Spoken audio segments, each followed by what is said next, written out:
G'day, fellow D&D lovers, and welcome to episode 19 of Holy Rollerz, D&D, a 4th edition D&D clerical campaign where each of the characters can channel divinity, and 3 of the characters have claws or fangs.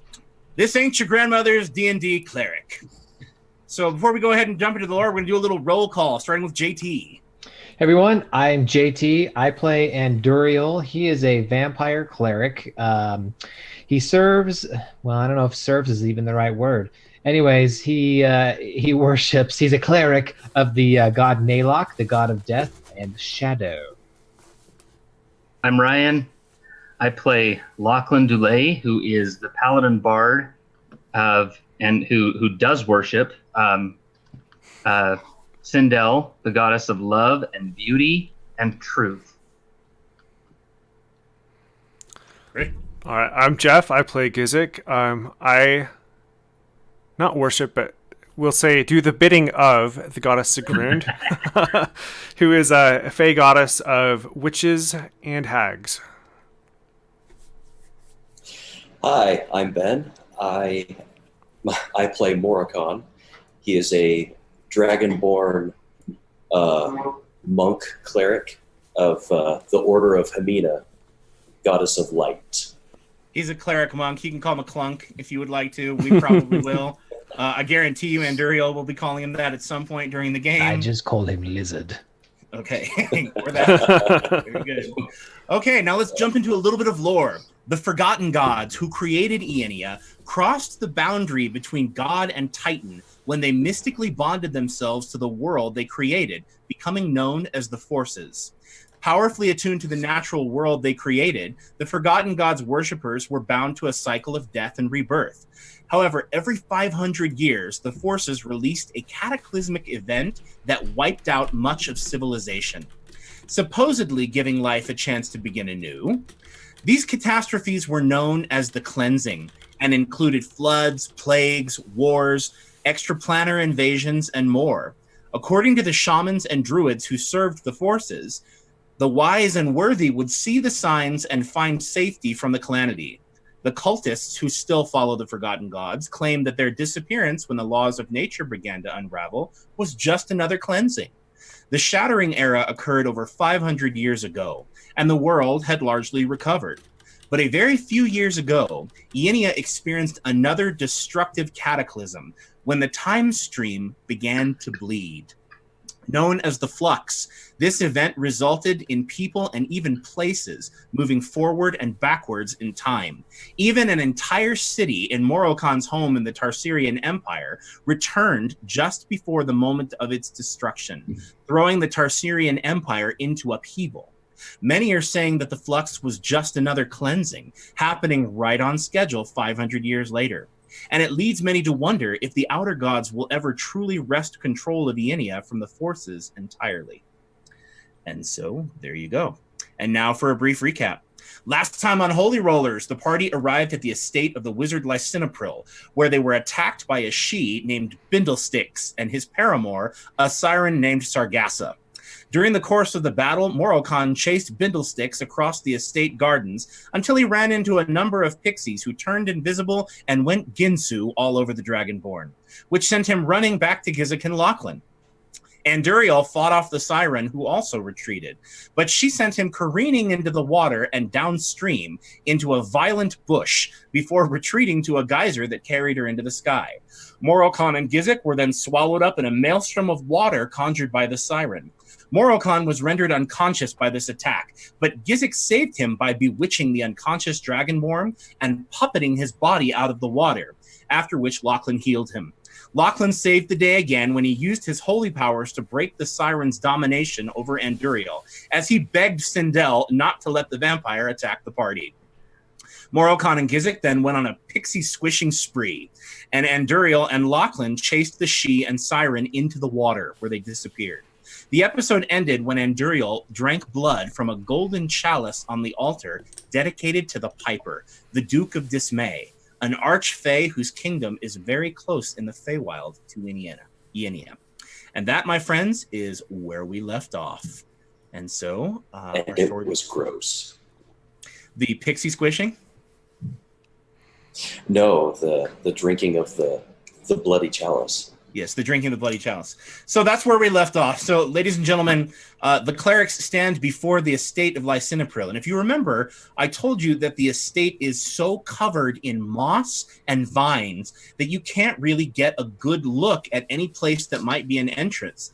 There are some places that appear as though they're showing bare white stone walls, but you can't really see where the door might be. Also, you're all just kind of staring at Anduriel. Lachlan just said, I can't believe you drank the blood.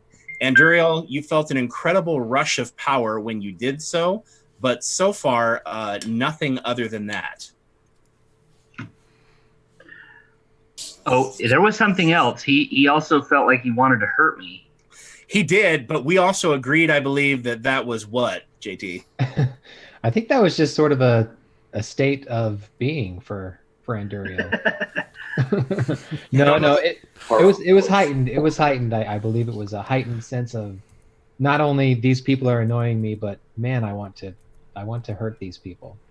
Yes, really. So a sense of power flooded Anduriel, and also an increased bloodthirst. So we have that.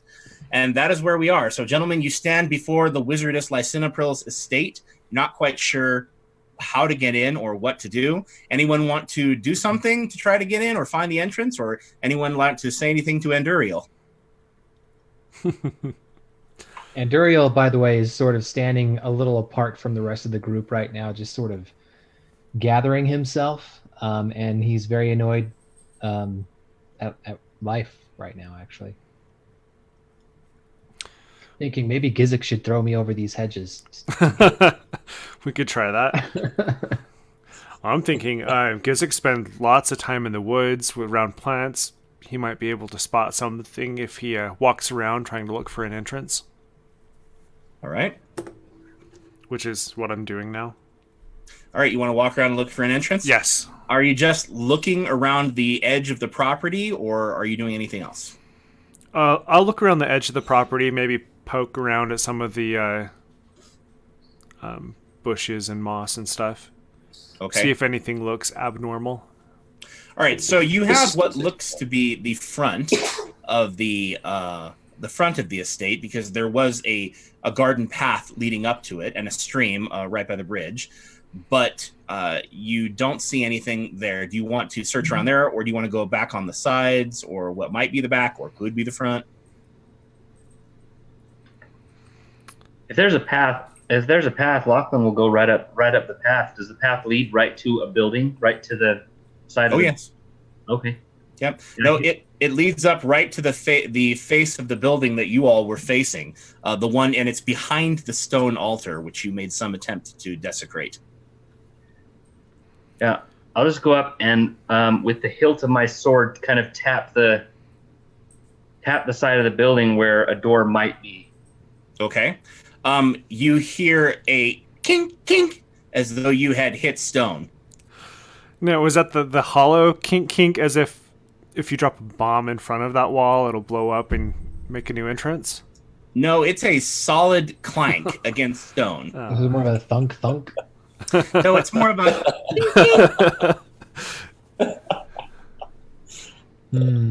kink, kink. Keep. Well, you found stone, Lachlan.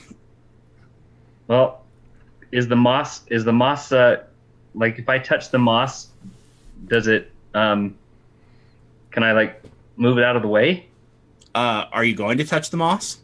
He's gonna touch the moss, yeah. Touch the moss. No, I'm gonna touch the moss. Are you going to touch the moss with your hand, or use Gizik's hand, or is there? He'll probably just continue sliding it with the edge of his sword. Oh, now it's the edge of the sword, is it? Oh, okay. Well, that's what I tapped with. Okay. Well, with the edge of your sword, you are easily able to clear aside patches of the moss and see the stone of the building. So it does not present too much of a challenge to you. You can clear some patches of the moss away. You can tell that the moss is in some places looking like perhaps it's been there quite a while. And then in other places, you barely tap it and it falls away, as though it had not had much of a chance to grow. Now, normally moss grows out of or over a surface and into, right? So you have to scrape it away. But in this case, it looks almost like it's grown over like a curtain, and you're able to cut big swaths of it down quite easily. And do I see evidence of a door, a window frame, anything? Well, tell me where on the surface of the building you would like to perform this function. Just back and forth across, like where the path leads to. Okay, so it's not very long before cutting back and forth across where the path leads. You're going back and forth, and your sword goes kink, kink, kink, and more moss drops. It goes kink, and then it goes thunk, and it kind of plunks a little bit into wood. And you feel as though perhaps you have discovered a doorway. Let's knock on that sucker.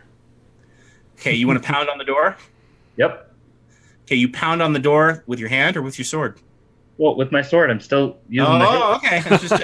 He doesn't want to touch that. Okay, all right. Anybody who may watch this later, ladies and gentlemen who are witnessing the classic Dungeons and Dragons play, do you touch it? No way, man, I summon a zombie. Which is just fine with me. So you clunk on the door. Lachlan doesn't want to get moss all over his gloves. Yeah. That's the reason, huh? Yeah. Fair point. Fair point. Okay. Anyway, so you clunk on the door, and nothing happens. You wait maybe even 5 minutes, and there's no response. You got to knock harder. I'm going to step up to the door and knock. Okay. How hard do you knock, Moroccan? Do I need to make a strength check? Or... Just tell me, do you knock briskly or do you pound on it? It'll sound like the police have arrived. Okay. It's a good sturdy knock. All right, so Moroccan, boom, boom, boom. You thud on the door, Moroccan, and you hear the thud reverberate slightly. However, there is no response. Is there any kind of knob on the door? Any way we could open it? There looks to be... Is it cursed? Would you like to make a knowledge or a perception check to see if there's anything noteworthy on the door? Yes, I will make a perception check. All right, you go right on ahead. 21. Okay. Gizik, you notice a number of things. First of all, the door has a very nicely forged metallic handle to it. It looks as though it is not necessarily old, but very ornate.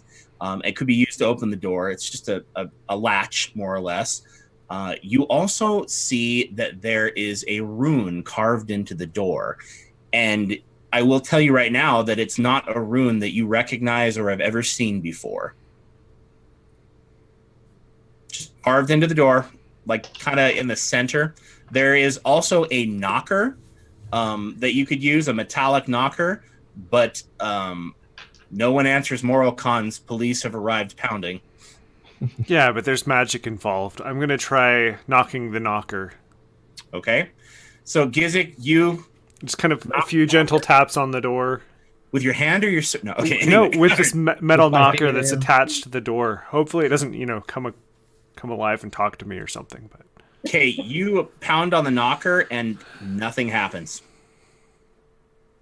I'll try and use the latch, then open the door. Okay, the door opens easily, but then it sticks on something. The door gets about this far open, and then it just boom, it sticks up against something. Does it open inward? It opens inward, right? It opens inward. It out. Okay. I want to try to force it open. Okay. Just give it a really nice strong shove. All right, Gizik, go ahead and force it open, my friend. Make a strength check. As Gizik starts to do this, Lachlan, I say to the group, is this really the best way to win over somebody? Break into their house? I think if they haven't noticed the commotion out in the estate here, then safe to say that I don't think anyone's here. Well, maybe she's or on drugs. She's a wizard. She does drugs. All right. Well, Lachlan is trying to talk me out of it. I shove the door open as far as I can with a strength check of 8. Okay. Ooh. In Gizik's defense, I would like to say I don't know if he's ever actually tried to win anyone over. So, I don't know. You tell me, Jeffrey. I'm not sure, but very good. Okay. So did you make a strength check? Yeah, 8. 8. Okay, Gizik, you go, you ram up against the door, and it moves like maybe an inch further, but it didn't go no further. Lachlan, you think that you or Anduriel might be able to slip through if one of them leans up against the door. Nah, I got this. Okay. I'll step back. I can smash through this door. Okay, Hulk smash. Go ahead, make a straight check. So strength check. Oof. Oh, this isn't going to end well. Well, I don't know. Do you want to use one of your pre-prepared rolls? Oh my gosh, yes. Okay, so I'm going to use foretelling. Okay. And I rolled an 18 because of that. Right. So you add half your level, which is 1, and your strength modifier. Can I use Eagle Claw Strike against the door since I get a plus 2d8 for objects? Yes. Are you intending to destroy the door? If we're wanting to get in, I'll do what needs to be done. All right, go for it. Go for it, Moroccan. Roll your full damage for the attack. Okay. Telepathically, I want to just to Anduriel say, shouldn't we be a little more discreet? He says, "Oh, for shadow's sake, Bard, look who we're traveling with. We can't be all that discreet, can we?" Okay. And then he's like, but I agree. These morons jamming on this door is not going to go well with the witch. We need to find a better way. And then he tries to stop Moroccan. Lizard, idiot. This is a powerful witch. Why would we want to break down her door and then say, "Oh, hello, we're here for your help. Will you please tell us something that was useful to us?" No, she's going to blast you, probably, hopefully, to next Tuesday, while the rest of us sit and watch in... Actually, go ahead. Continue. This is stupid. We need to find a better way. Ogre. Okay. Ogre, what... Does anybody know anything about the rune that's on this? Moroccan, did you already finish your attack?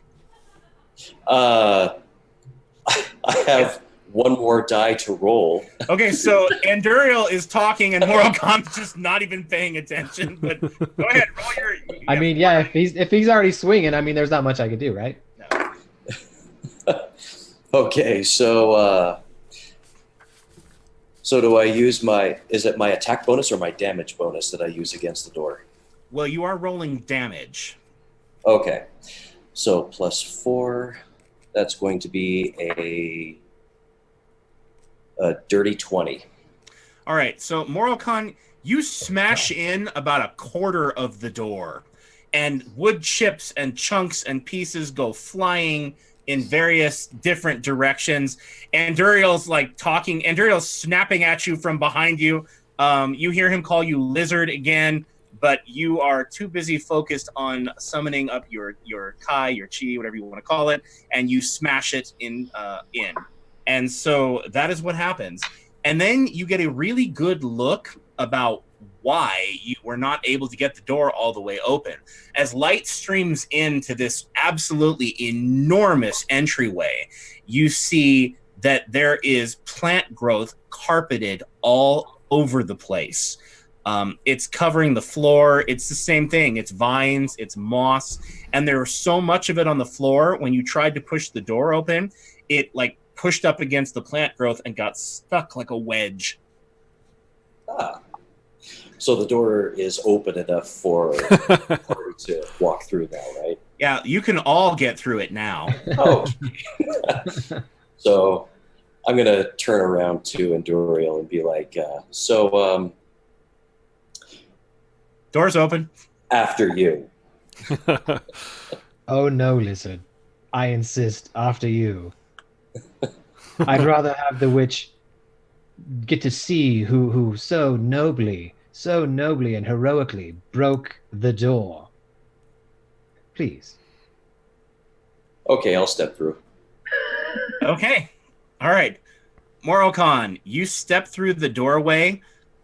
First of all, the room is difficult to see. It's a huge entryway room, replete with chandeliers, and at the end of the room, you think you see a staircase, but it's really hard to tell because the windows are covered in vines, and only little shafts of light are able to make their way through. So you step in, and you can't really see. It's low light conditions. You can't see too many squares ahead of you. Okay. And you're stepping on vines and moss and just all kinds of yucky. Well, guys, I'm stepping through a salad, so if you'd like to join me, I think we're in the clear here. I don't think anyone's been here for a long time. Hey, Lachlan, go wave your little sword thingy at the windows. Try and get some light in here.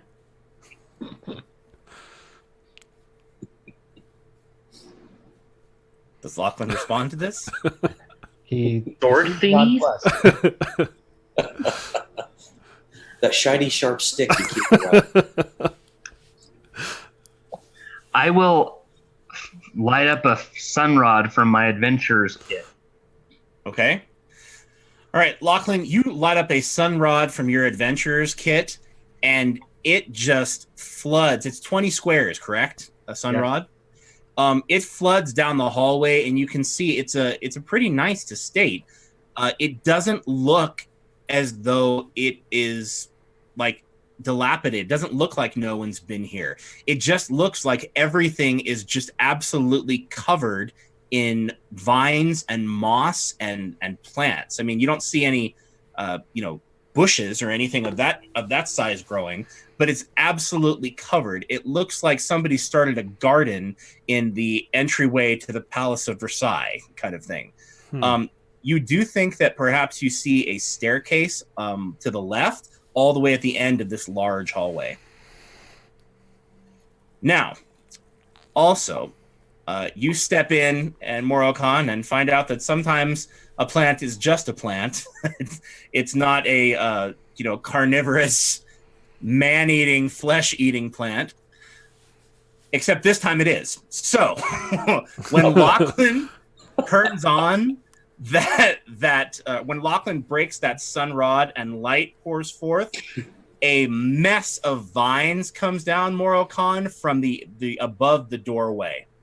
And one of them is going to make an attack unless you make a perception check and you hear it before that happens. Yeah. Try perception. Can I, well, my perception isn't very high, but my reflex is higher. Reflex is really special, but it's not going to get you anything. Are you trained in the perception skill, Morocon? I am not. Then you add half your level, which is 1, and your wisdom modifier, which is decent, isn't it? 10. Never mind. You're adding 1. Good luck, Morocon.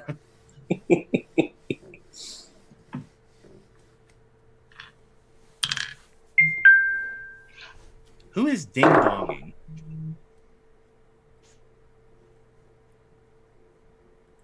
Oh, man. Well, yeah, that's, it's not a lot. What is that? It's, I rolled a 2.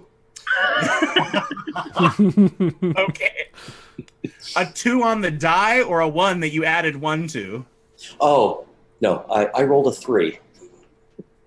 Okay. All right, Morocon, congratulations. It's just a salad in here. Whoa! Yeah. Okay. So, Morocon, you are going to take an attack by this bad thing's impaling thorns. Oh! Don't do it. Don't do it. No, put it down. You lied, Matt. You lied.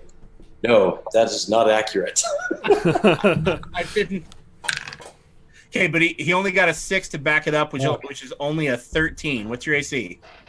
My AC is a 14. All right, so congratulations. At least it did not back you up. All right. Hooray! Morocon, this just absolutely nasty-looking thorn-covered vine mess comes down, and it does 9 points of damage to you, and you are grabbed, my friend. Okay. Do I get to respond or? On your turn, but this was a surprise attack. Roll initiative, gentlemen. Your Dragonborn is caught up in a big old mess of vines. Oh no! Whatever shall we do? It just wouldn't be an adventure unless there was someone a little headstrong. Yeah. Very, very true. All right, this thing's moving really slow. It only gets a 5. Cool. Well, I rolled a 20. That would have been so useful a little while All ago. too late, man. Wouldn't it have though? Okay. Vine gets 5. JT, what do you get? 25. Anduriel gets a 25. Morocon, your initiative. Have you rolled it? Oh yes, yeah. I rolled a 20 for my initiative. Did you add your initiative bonus? Oh, no, I didn't. That is Right at the top. 4. Yeah. Okay. All right, so right into you. Gizik 10. and Lachlan. 12. All righty. We still get to go Right. before the salad. Yes, everyone will go before the salad. Okay. All right, you're up first, Anduriel. The idiot lizard, as you have referred to him, which apparently he's going to put up with, is caught up in a mess of vines. Like, "Ah!" Okay. What do you do, Anduriel? Completely safe, lizard. Thank you so much. That was a great plan. But he takes out one of his his kukri and makes an attack on the vine. All right, its AC is 18, unfortunately. I guess it's just a melee base. Well, I would do Weapon of Divine Protection. Can I use that in something like this, or is it just melee Of course. based? Yeah, Okay. you absolutely can. It's versus armor class. Yep. Its AC is 18. Oh, you already said What? that. Okay. As you discover Morocon trying to bite it or claw your way out of it, the vine is very difficult to pierce. It has a tough, rubbery hide. Crap.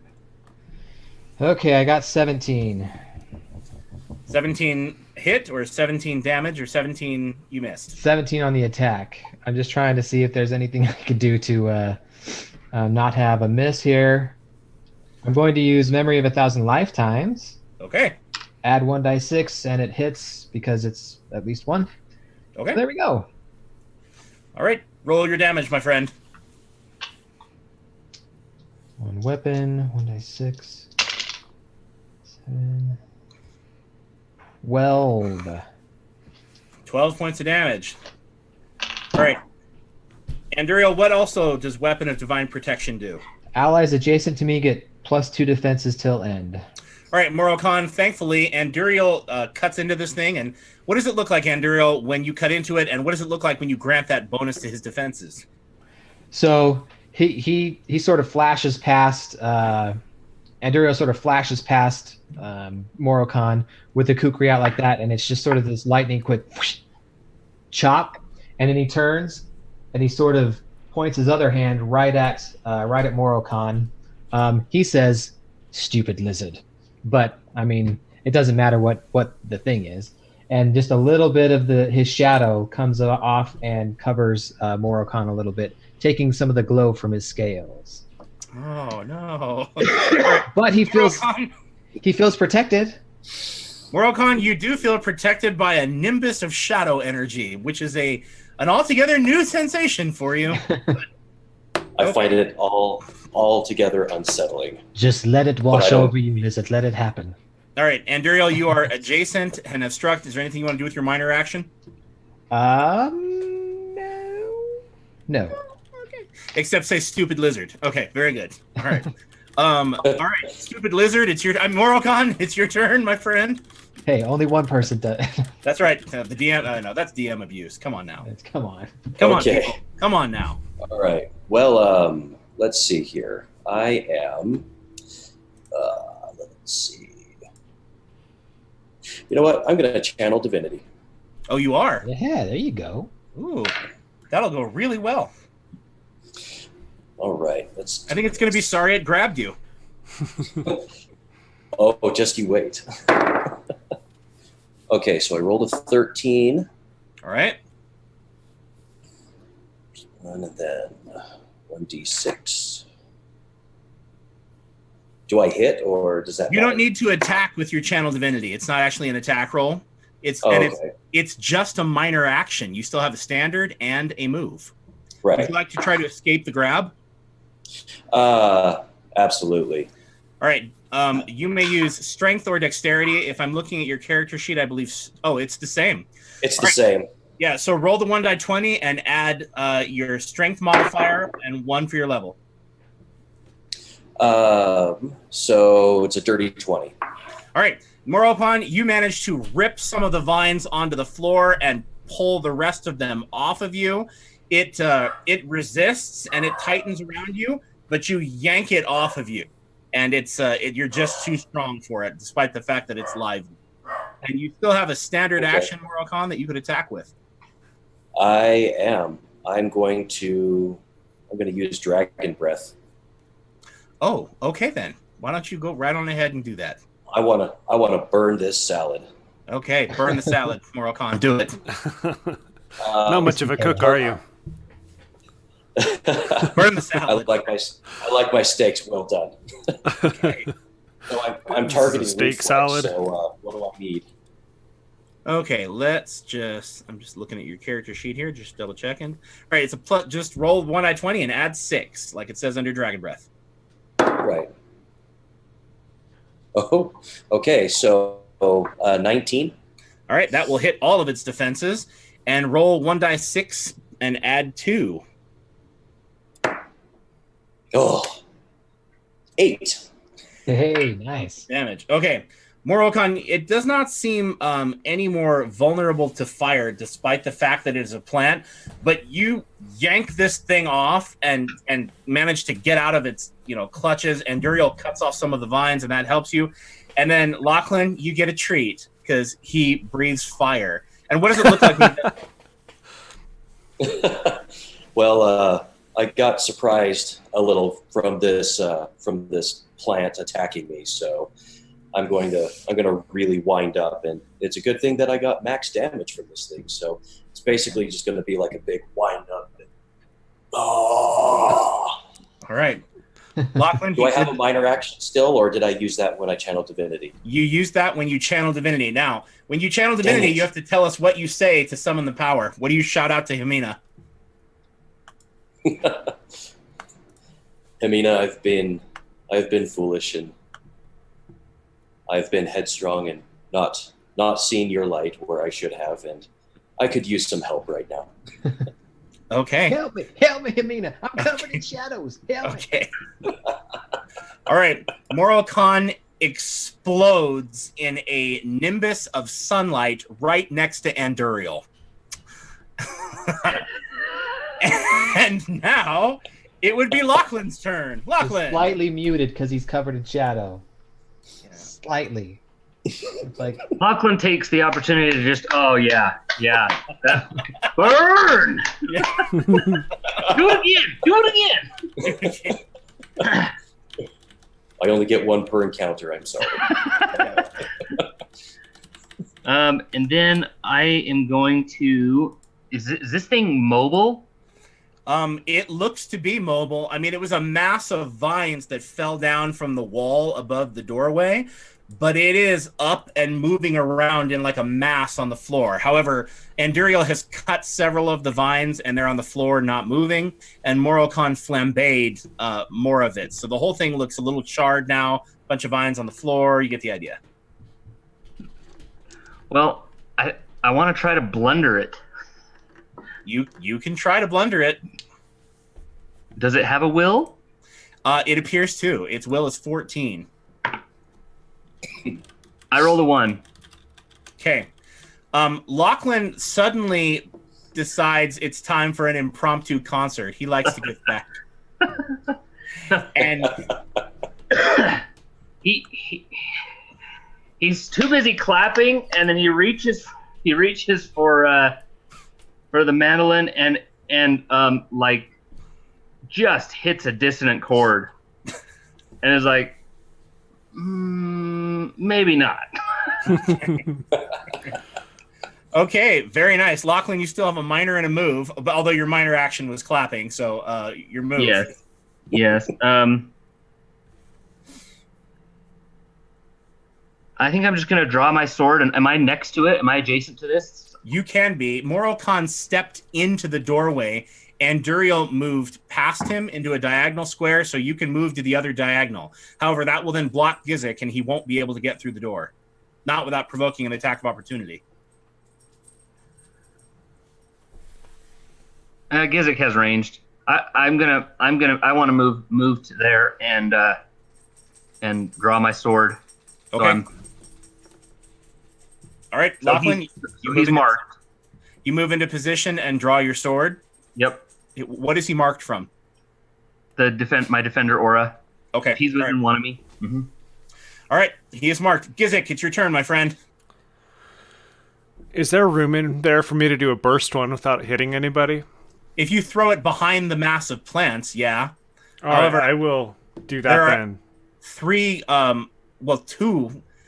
There are 3 people in front of you. Moralcon in the center in front of the doorway, and Duriel to the right, Lachlan to the left. This thing has cover, basically, so you're at a -2 where you are. But I'm kind of blocked and can't get any closer. Well, you could knock one of them out of the way, or you could just provoke the attack of opportunity. It's up to you.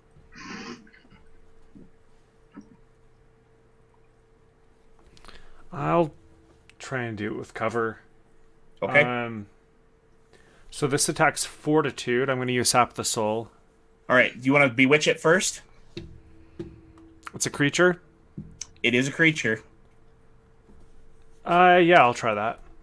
All right. Its will is 16. 11. Okay. I'm not rolling very well tonight. Okay, so Sap the Soul. I'll try it with a different die.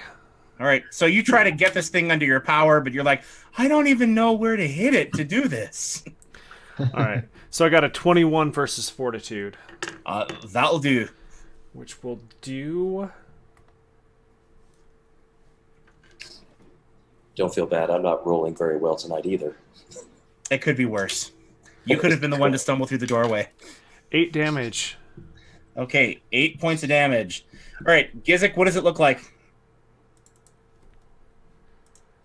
Well, normally, I try and steal some kind of red energy off of them that gives me temporary HP. I'm not sure what it looks like with this weird plant thing. Okay. I think It's green energy. it literally like starts just bleeding sap, and that kind of floats towards me, turns into like a midair. It transforms into a red energy that I suck into myself. Yeah. Yeah. All blood that hits the oxygen becomes red eventually, right? So, all right. So it's kind of disconcerting for the rest of you. Gizik very carefully aims his spell, and then some of the vines start popping next to you, like pop, pop, and you're like ah, and some more of the vines shrivel, and then this kind of mist and energy flows between and around you all. So a blood red mist flows over the shadow nimbus that's surrounding you, Moralcon. It's really probably disconcerting. And Duriel, it makes you want lunch. And Duriel turns his head. Well done, Olga. You didn't hit the bard. Hey. All right. Very good. Oh, did you want me to? Not trust my mind. Alrighty. This bad boy is going to use Impaling Thorn again. And Moralcon, because it's had a taste of you, it wants another one. What's your fortitude, my friend? My fortitude? Your fortitude. 16. Okay, he got a 20, unfortunately for you, Moralcon. which Killing means me, man. you've been hit again. Yeah.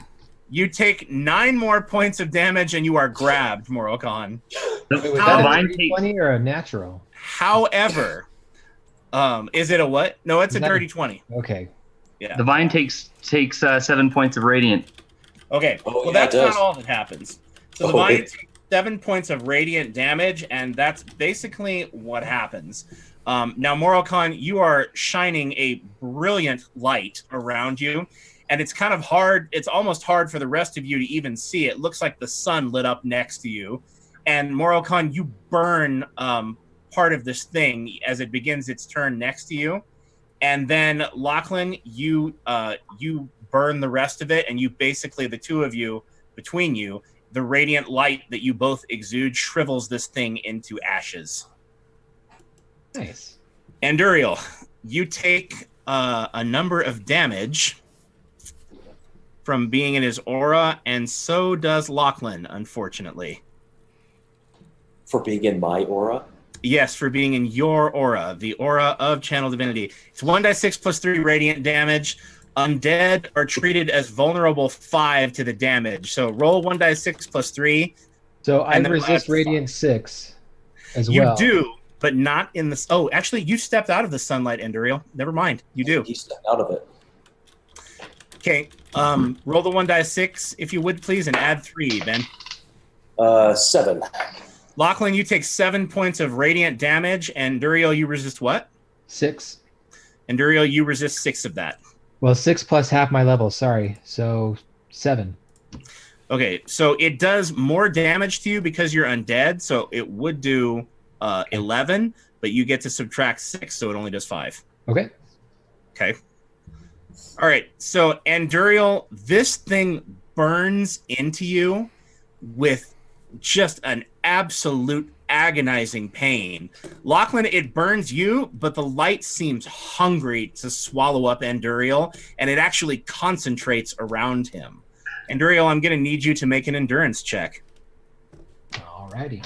with your mighty +1. Here goes. That didn't go very well. Which can't. I think Jeffrey's or whoever's rolling poorly, it's contagious through the. I got a 4. Well, plus my 1, I got a 5. Ooh, you got a 5. Anduriel, you feel compelled to attack Morokon. You cannot help yourself.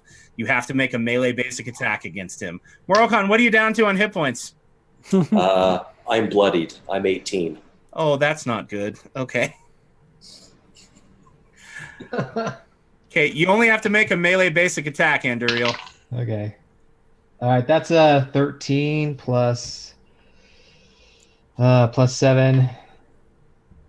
Oh boy. That's 20. That's 21, right? You freaking killed me, didn't you? from a melee basic attack. How did you do that? It's a weapon. It's a weapon attack, right? Yeah, it's just a standard weapon. 1d6 plus.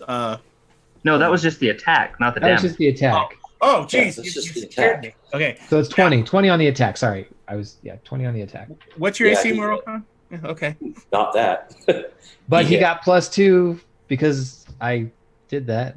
Yeah, you still hit. Anduriel, you pierced through the shadowy shield you formed over him quite effectively. Okay, so it's just my kukri damage then. Okay. Okay.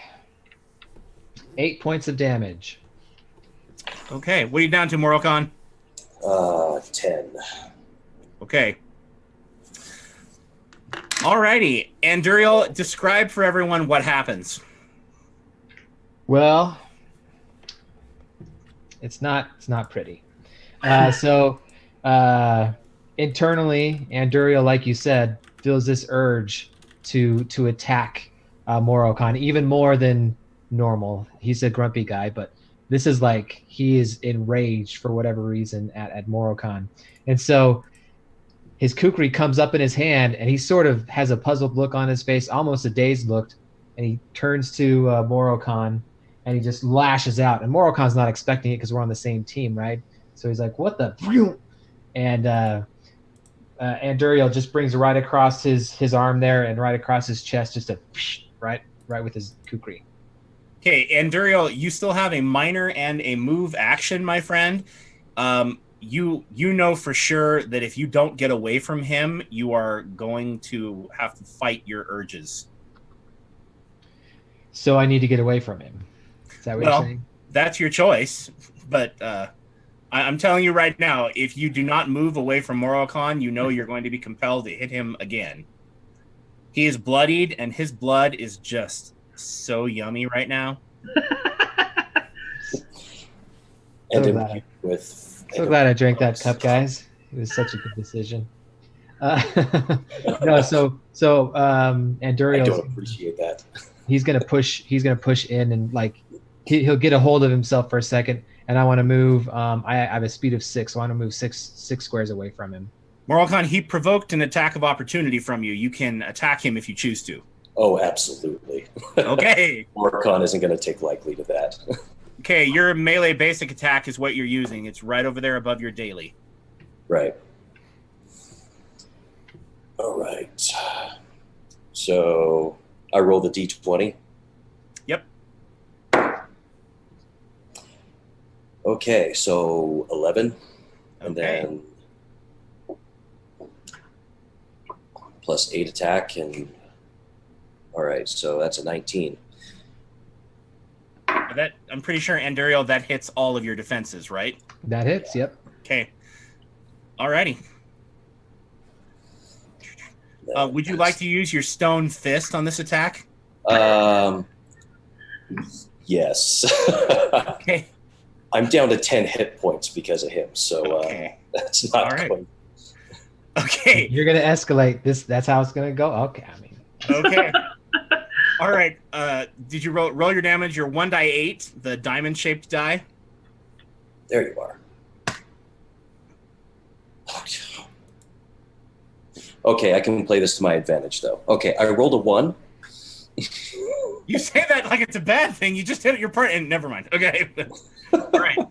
So you rolled a 1, and you add your damage bonus for a melee basic, and then 6 more for your stone fist. Oh, right. Okay, so 1, 5, and 11. So 11. Okay.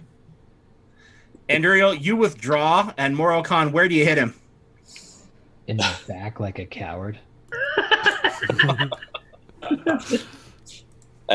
Says the guy that's running away from me. So Okay. I don't kill you. He doesn't know that. Okay. Yeah, dude, you just slashed me across the chest and ran away. Yes. Well, you did burn him with sunlight. I mean, potato, the chicken, the egg, like It's fine. He's got to All play. right. Got to play his guy. that's more. Or Anduriel, you still have a minor action. Minor action. As Oh, an I aside, should've- I'm very uncomfortable with how this is turning out, just FYI. Well, that's okay because I'm sure that your friends will be able to. I don't know. Lachlan's turn is first, so is next rather. That's probably good. So Anduriel is very angry, but he's himself again. He's not some insolent little puppy who reacts like a child. And as you move away, Anduriel, yeah. I'm just kidding. I'm so kidding. Anyways, so he composes himself, and he actually, as for his minor action, will use Healing Word on Morokhan. Oh, okay. What does it look like? Very frustrated.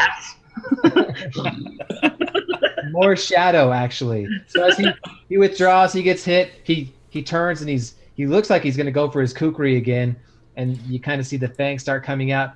He sort of composes himself.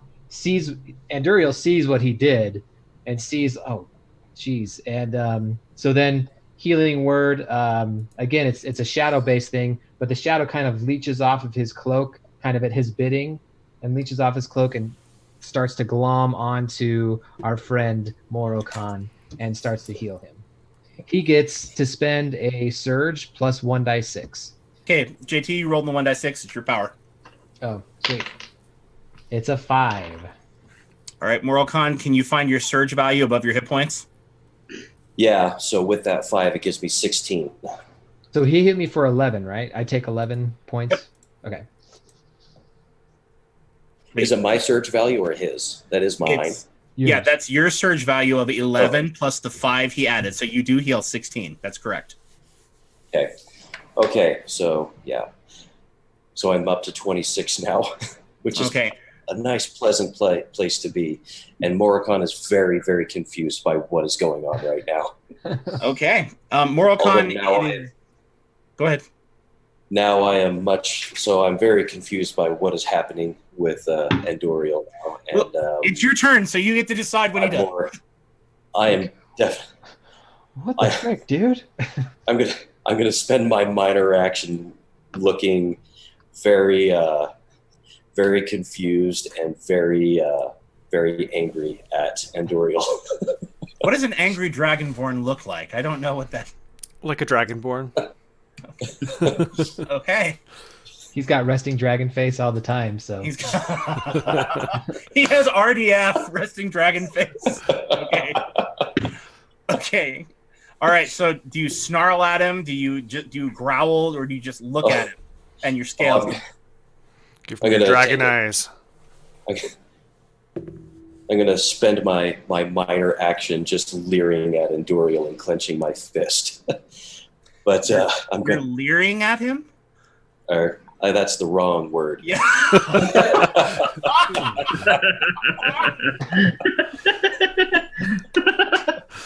Well, you wouldn't be the first. That's okay. You mean glaring or glowering? Glaring, yeah. Good. All right. Andoriel, for a moment, you're He's like- really, really uncomfortable under his stare. It's like, no, hit me again. Just hit me, dude. Hit me. Okay. I'm gonna focus my attention. I'm gonna focus my attention now on the on this this potted plant that's trying to kill us all. All right, it is well and truly dead, this potted plant that has tried to kill us all. Morocon, it's still your turn. You have a standard and a minor. Do you want to continue channeling your aura, or do you want to let the sunlight die? Well, if we're out of combat now, yes. Yes. Well, not you and Anduriel, everybody else. Who knows? Okay. Well, I think for my own safety, I'm going to leave the true light of the Everfire on for the moment. Okay. Anduriel, as a Morocon is still. defense. Hey, do you want to move the heck away from me, though? Oh yes, I will definitely move away from everyone else. I'll take a step away. Okay.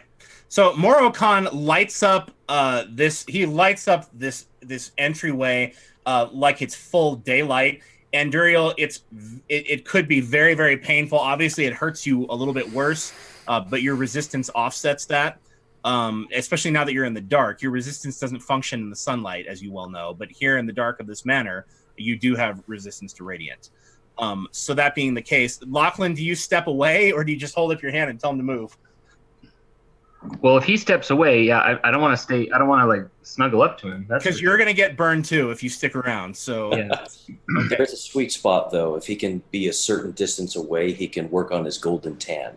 Okay. Lachlan, do you move away? It's your turn. Do you move away? Yeah, I'm gonna go stand in between Anduriel and Morocon, Okay. and then look back and forth and say, "What in the name of Hamina and Naylock are the two of you doing?" And look at Anduriel. Get a grip. He dad voiced you. You should never have drunk from that chalice. Oh, for the love of Shadow.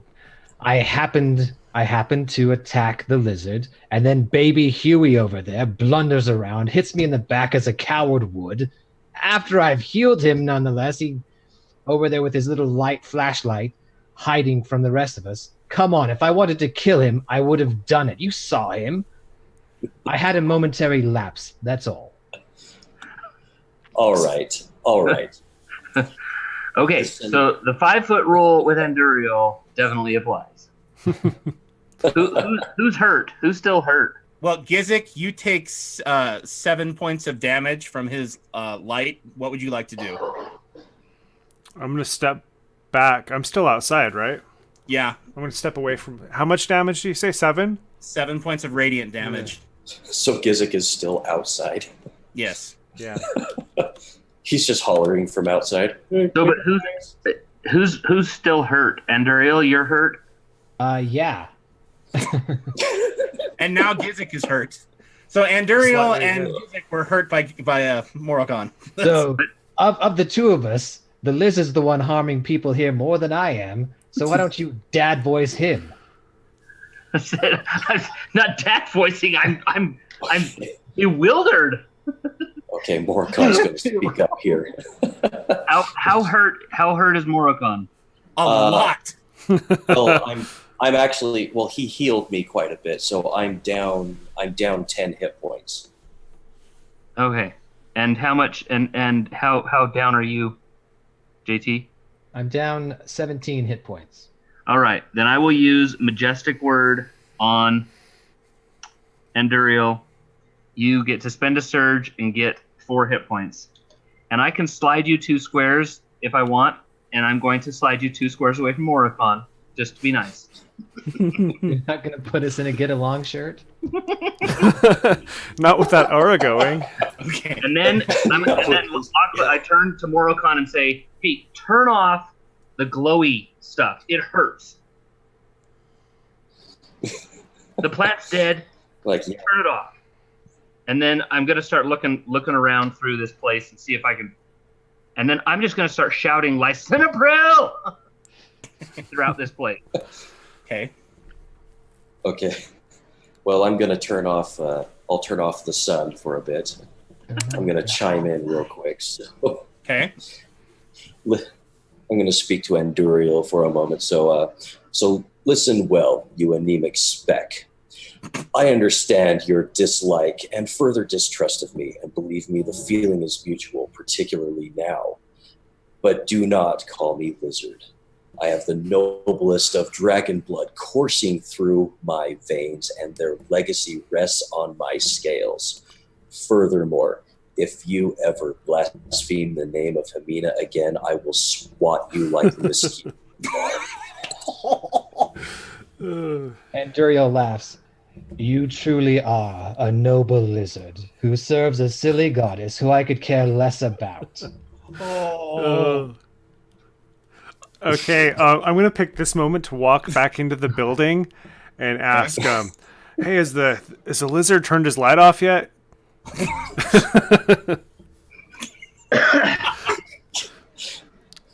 As I'm balling up my fist to do another attack, I'm stunned by Gizik's entrance into the building. Have a Okay. go again, lizard. Next time I won't stay my hand and heal you. Next time I'll finish the job. Lachlan, you get the Lachlan, I'm not even going to make you make an insight check. You read their body language enough. Morokon, are you about to attack? It's close. I was about to until Gizik walked in the door. Right. Thankfully, Gizik seems to have stopped them, but if you don't step in, this could get uglier. Lachlan, I step back and say, look, our enemy is the faith of man, not each other. You have differing dogmas. Get over it. Says it's light and dark, shadow and all that. The opposites will work well against our common enemy. We need to find Lystenopril, and that's why we're here. Just bygones be bygones. Please tell me Lachlan starts playing Ebony and Ivory. No. He's not in a musical mood.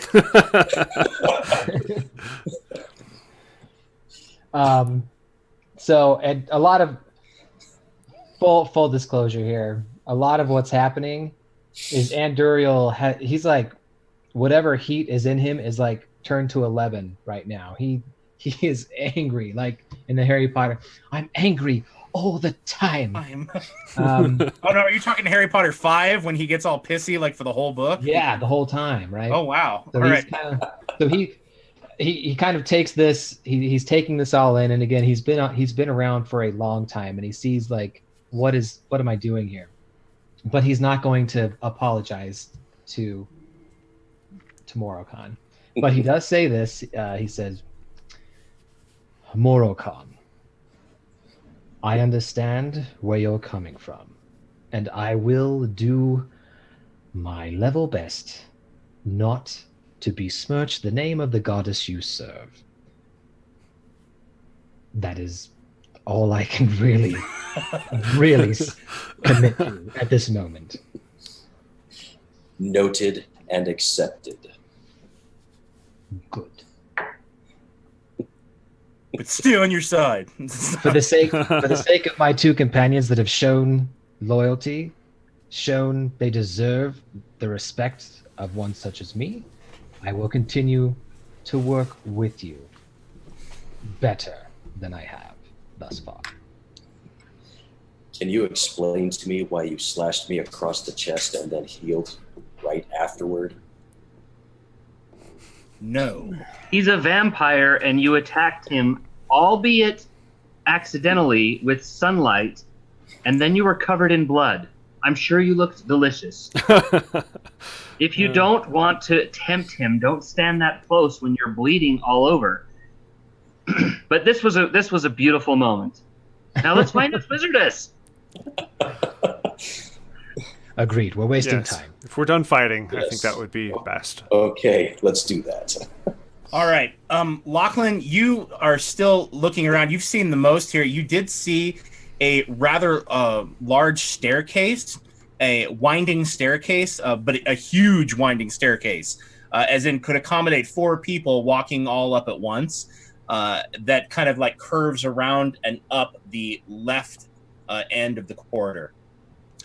Other than that, there's moss and vines everywhere, and you'd have to start Gardening. Yeah, gardening. You'd have to start gardening, my friend. We need to start pruning here. Nope. Let's go up the stairs and let's pay very close attention to doorways. Okay. Anduriel volunteers to bring up the rear from a few squares back.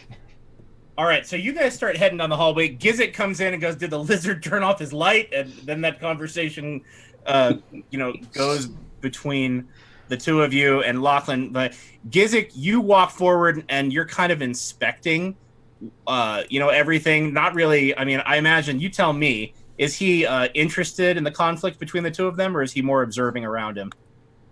It was slightly entertaining.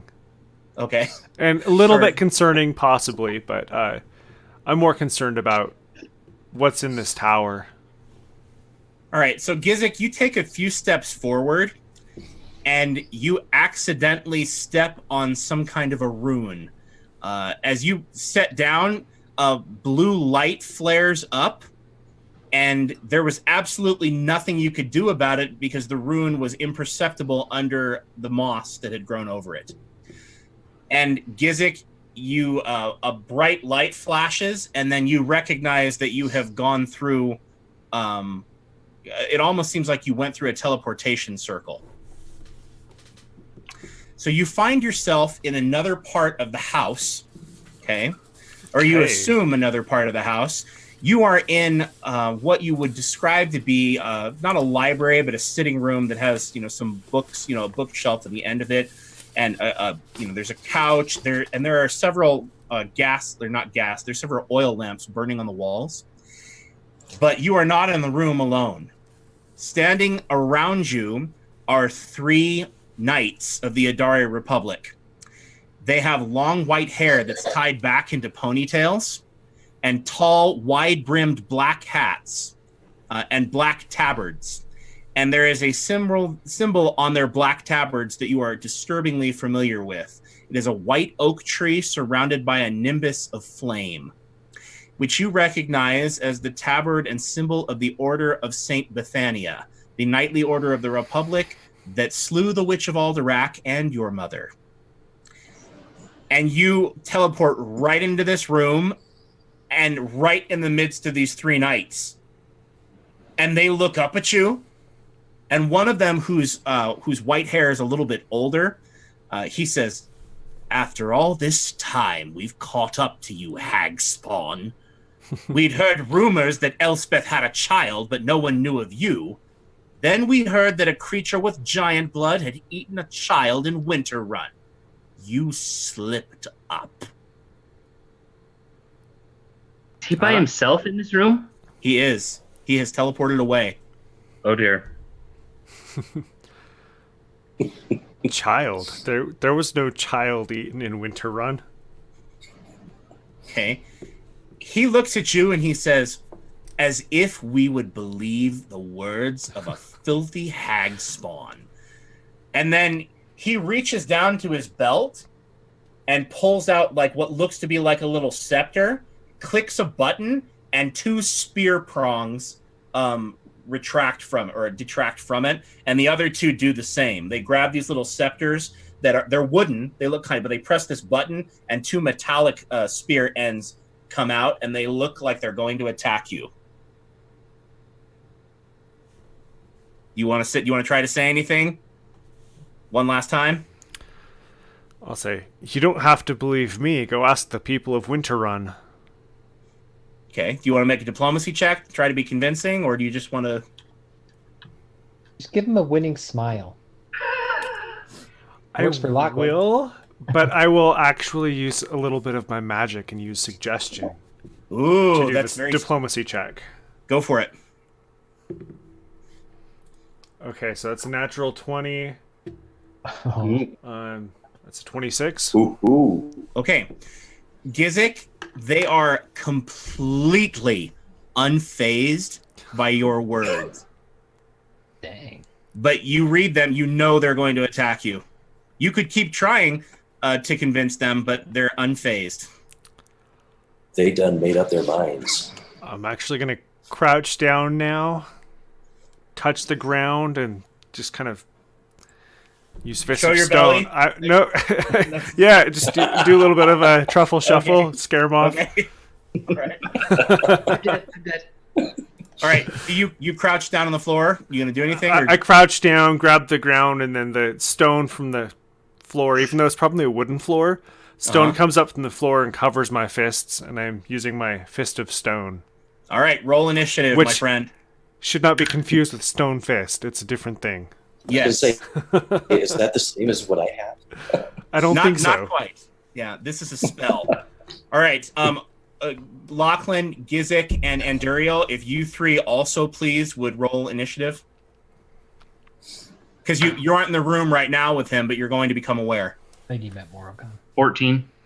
Okay, Lachlan, you got a 14? I got a 4. Lovely. I'm switching dice out again. Am I on my own? 9. I think he meant Moroccan. Because us three aren't in the room with Right now. So yeah. Not yet. Right. Okay. Moroccan, what did you get? 9. Did you add your initiative bonus to the roll? Oh, my initiative. It's so 13. 13. Okay. So we got Lachlan, Moroccan, and Duriel Gizik. Okay. Now, Gizik, what was it that you said first to the knights about Elspeth, or there was no child? What did you say? Something like there was no child. I didn't eat a child, or there was no child eaten in Winter Run. I think that's what it was. Lachlan and Duriel and Moroccan, Gizik all of a sudden turns over to you and says, "There was no child. I didn't eat a child." I just got a gift. You just got a what? My wife just brought me a pack of 90 20s. Oh, good. Pick one of those and start using that. Couple of What you're them. rolling bad at. I think we're going to want you to roll really bad. I think these 2 are typically my favorites. So All right. So I then, need you to roll all of them at once. after Gizik says to you, "What child? There was no child. I never ate a child." You all look at him, and then he goes, "Well, go ask the people of Winter Run." And then Gizik falls into a crouch and casts Fist of Stone. Bard, Dragon, I think there's something wrong with the yoga.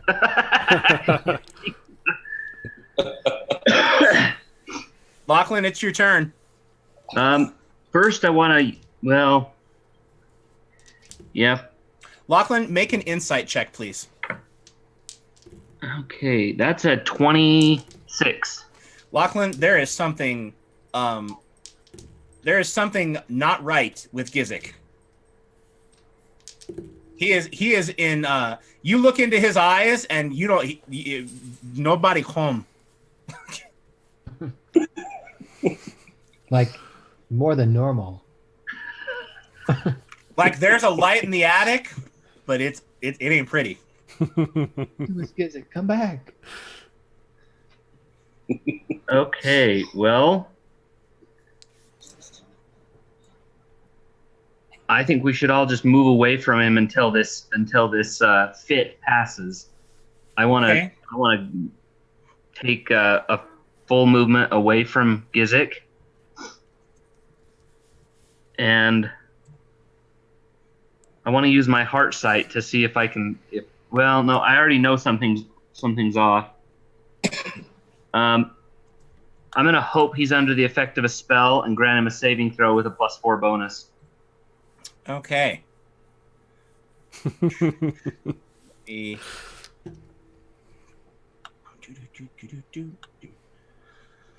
Okay, Gizik, you can go ahead and make a saving throw. With a +4 bonus? Yep. Mm-hmm. That's a 23. Okay, Gizik, you get drowsy for a second, and everything looks like, for instance, you've seen what happens when there's it's really hot and there's water in the air and reality kinds of shimmer. That kind of happens to the whole room for a second. However, that is the only thing that happens, and then you snap right back to those nights. Okay, Lachlan, that's your minor action. Yeah, my move and my minor, and then Okay. I'm just going to go full defense. All right, and Uriel. I should have stayed in bed. And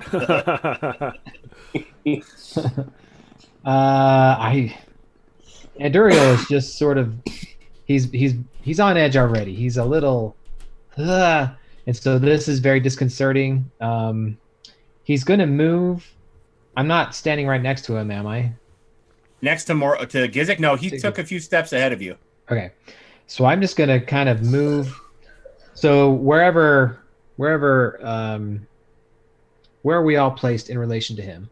So you're all walking down the hall. Andrea, you were quite a bit behind. It went kind of in order. Gizik, Morokhan, Lachlan, and you were kind of behind the three of them. Uh-huh. And you're all just kind of walking down the hallway when Okay. Gizik stepped on that rune. All right. So if he's sort of in the middle and the Lachlan's over there, I'm going to be sort of on the other side, Okay? to his side, so he's not in a direct line of sight from me as a move. And then I guess I'll ready an action. Okay. All right. Now it would be Morokhan. Actually, we went out of order. Morokhan, we should have done you first. Morokhan, what do you do? Gizik looks like he's having some kind of a fit. He already has so his hands are already covered in stone at this point, correct? Yes. Yeah. Okay, I'm going to very cautiously step up next to him and pat him on give him a good slap on the back. Hey, Gizik, Okay. are you okay? Gizik, one of the three knights of Saint Bethania circles around behind you and lunges at your back. And he doesn't make contact with you, Gizik, but his spear goes right into the ground or into the carpet in front of you. It goes king, sticks into the wood, and he misses, but he draws it back. And now, Gizik, it's your turn.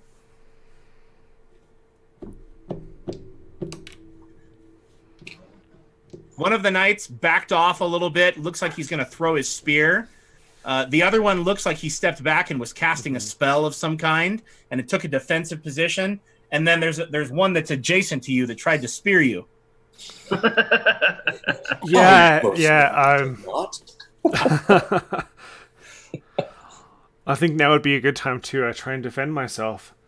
Yeah, what are you going to do to that knight, Gizik? Get him. I offered him a tasty baby. You did. I'm going to try to bewitch him. Okay, you're going to have to move back. He's adjacent to you. No, I have a staff expertise. Oh, awesome. All right, Morokhan, Gizik starts casting a spell at you. So that's 15 versus will. What's your will, Morokhan? My will is 14. You got him! You're bewitched. All right, Can I? that can I horrible hold- knight. Can I hold up a finger to his lips? Just be like shh. Okay, he's trying to choke you. Okay. All right. All right, you've got him bewitched. Morokhan, you feel Gizik's power take hold of you. It feels like something like the magic is like inside of your chest or something. It feels like he's got you. Gizik, what effect do you choose? Do you want to move him, or do you want to... Penalty to AC. All right, Minus and then 2 to what will your AC. standard move be? Come on. I'm going to attack with Hag's Hunger. So Okay, you're not going to use your daily? I did. The last daily I have, Fist of Stone. Oh, good use of it. All right. So those two attacks, it is a...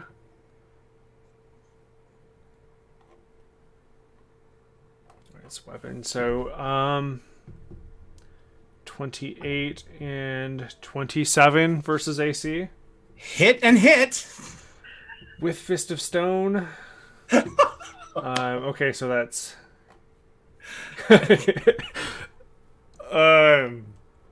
Yeah, I'm kind of sorry about this. Kind of, with Oh, the you're bronze. All right. It's a rough day for Morokhan. I quit this club. I need Like, some we're just kidding. It's so just a bad. little hazing, bro. Let's just... All right, so it'll be 2d10... No. 2d8, sorry, 2d8 plus Oh. 10 plus 8.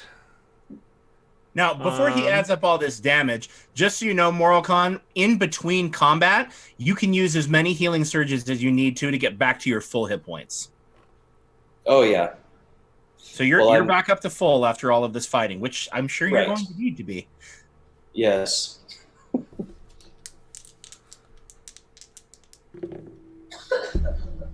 All right. Plus 12. I think it's 33 damage. Okay, Morokhan, Gizik unloads on you. And what does it look like, Gizik, when you strike this horrible knight of Saint Bethania? Well, I have these big mystical claws attached to my hands, basically, formed with some kind of hag magic.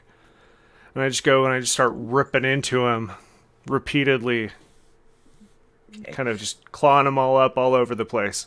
Okay, Anduriel and Lachlan, golden scales just go flying all over the place. And Anduriel, big droplets of blood just all over, spilling onto the floor. It smells great. And that's Gizik's turn. Lachlan, And I finally hit with both attacks on Hag's Hunger. yay! All right. I'm so glad. Ariel thinks, Yeah, maybe sorry. there's not something wrong after all. He hit one of his own party. Lachlan, it's your turn, my friend. Well, I have 3. I have this many. Ooh. Points left. You shouldn't have tried stabbing me and choking me.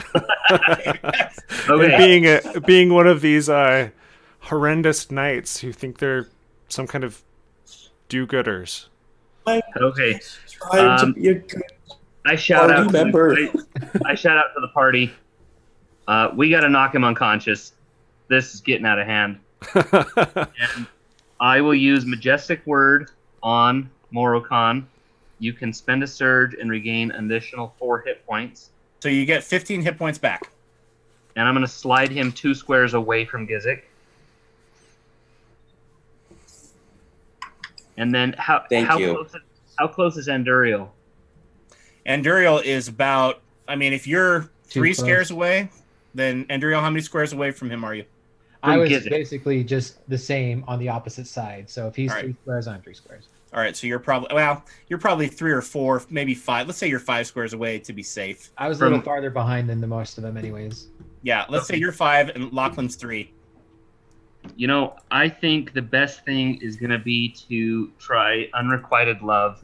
That's what I was wondering if you were going to do that. All right, do you use a special prayer this time, Lachlan?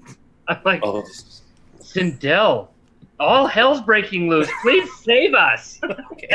and fix his brain. Ooh, that's a 25 versus Will. Gizik, Okay. you are mine, sucker. All right, Lachlan, I think so. You use the power of Sindel and you drive the hate in his heart out of him. Gizik, you snap back into yourself. Oh. And you feel an overwhelming amount of affection for Lachlan right now. Yes. feelings. Yeah. Yeah, you're feeling it. Like, honestly, Lachlan, Gizik looks at you like he's about to break out into some Boys to Men.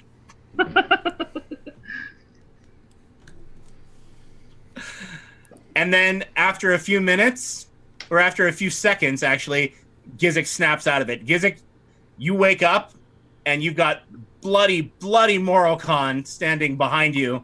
And Lachlan has his holy symbol clutched and his hand out, and Anduriel is shaking his head. I'm not sure. Okay. Or licking his lips. Yeah, one of the two. Yeah, how close am I to Anduriel? Anduriel is about 7 squares away from you. Okay, A little let's keep squeamish. it that way. I say, "Oh, you brought me back. Thank you. Those knights were going to kill me." Yeah, Yeah, you weren't Morocon gonna didn't kill want us me. to, but we did. Wait, what happened to you? Morocon shredded. Happened to- What do you say? you happened to me. No, I got teleported to a room and I was surrounded by knights of Bethania. No, They- you got enchanted, dude. Oh. 3 knights, and you just The beat witch the got snot out of bewitched. Morocon. To be Maybe you fair, should let- Ogre, your attack was marvelous, actually. But it was not the right people. You were bewitched. All right then. Stop being hit now, please.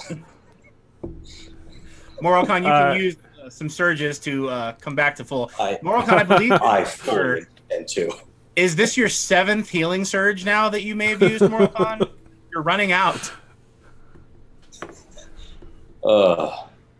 This is my Here, have some of 4th healing surge.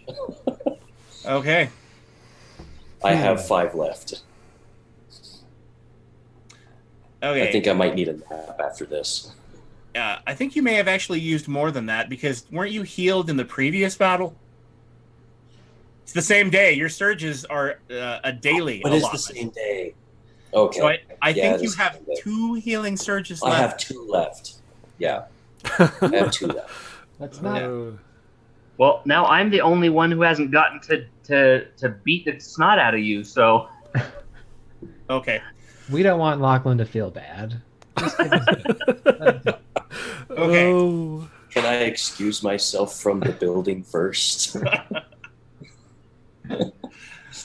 Okay, then something, as if this wasn't bad enough, the building starts shaking and the ground begins trembling.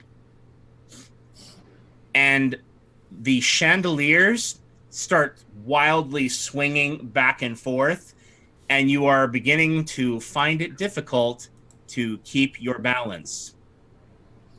It's Miley Cyrus.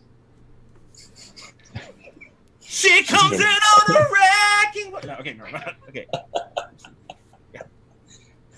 Oh boy. Okay. Oh, boy. Well, this just keeps getting better and better, doesn't it? A huge chunk of the ceiling collapses behind Anduriel, and it looks like Anduriel, you're almost knocked off your feet by this, and it looks like if you don't move further down the hall, that the ceiling section that is over you directly is going to collapse on you also. Okay. This is looking familiar. It is looking familiar, isn't it? Anduriel just shouts at everybody, the building's coming down. We need to move forward. Now.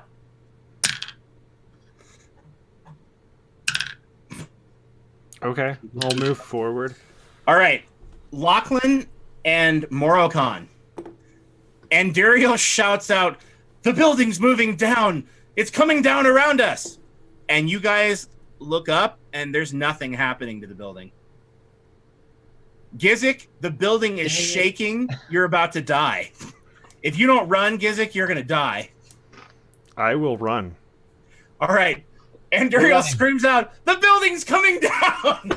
Nothing happening. And he and Gizik go tearing off down the hallway. Okay.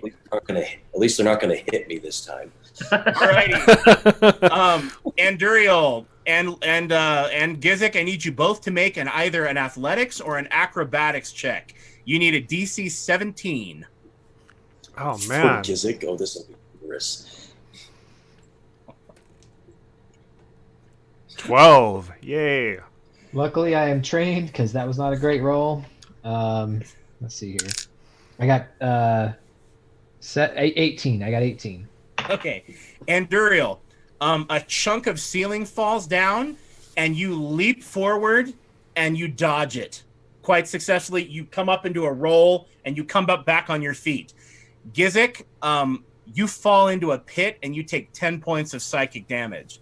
So as they're running, Ouch. Anduriel goes, "Ha!" and he launches into this beautiful acrobatic roll, comes up like Batman. Gizik stands straight up in the air and goes, "Ah!"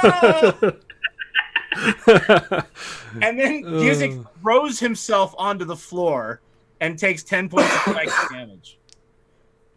All right, Gizik and Anduriel, both of you need to make a saving throw to see if you can break this. However, you need to roll a 12 or higher. Okay. 18. Oh. Gizik? The first roll or the second? I rolled a 4. All right, Anduriel, you come up into your roll, and all of a sudden, the room stops shaking. Huh. Gizik, you're in a bad way, my friend.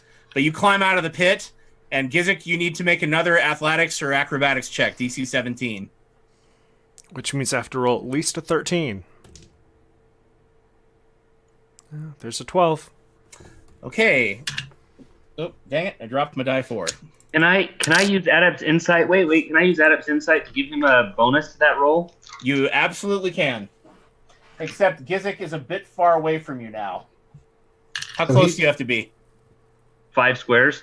He is way past you. He took the run action, my friend. He's at least 10 squares away We now. were booking. Yeah. So he's just rolling around on the ground and he's injured in a pit? Well, no. He raised up his hands and went, "Ah!" And then he threw himself onto the ground, and then he climbed up on ladder rungs that weren't there. And was like, climbed up, and he went running, and then Gizik, a piano falls on you.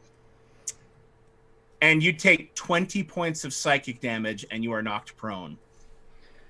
So Okay. Anduriel is just going to yell at Lachlan, "Bard, get over here. There's something wrong with the ogre's brain."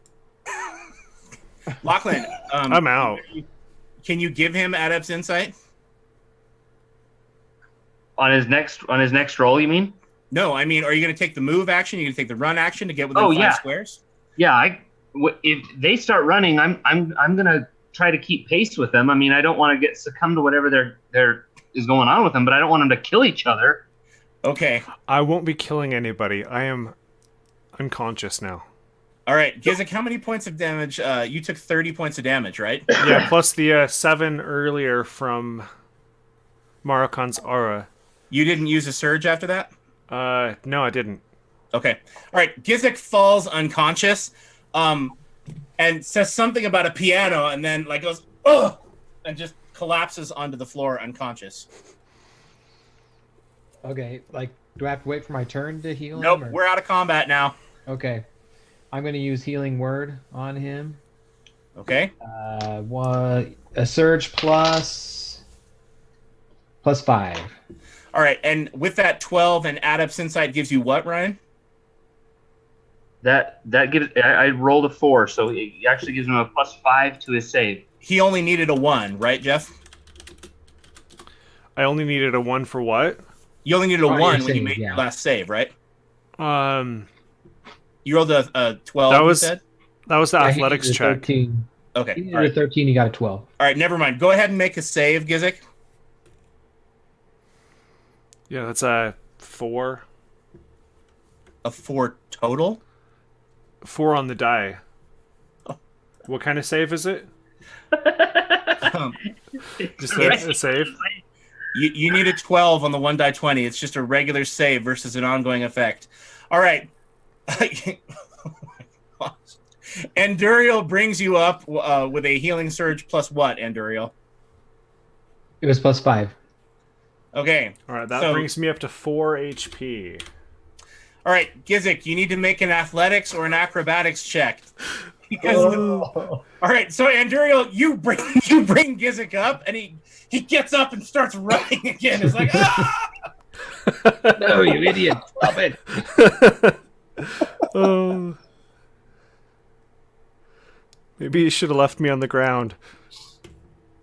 I'm beginning to think I probably should have. 9 athletics. Okay. Okay. A chunk of ceiling falls on you. You take 10 psychic damage, and you are knocked prone. All right, well, that's a -6 again. All right, so Gizik goes running again. He goes, oof, and then he falls on the floor. And he's unconscious. And I rolled a 15 on the save. Woo! Okay. Oh, thank goodness. All right, the spell is broken, but poor Gizik is lying on the floor. I'm assuming you all run after him, or no? Yes. I do. Like, I have an idea of what's going on. I'm not gonna.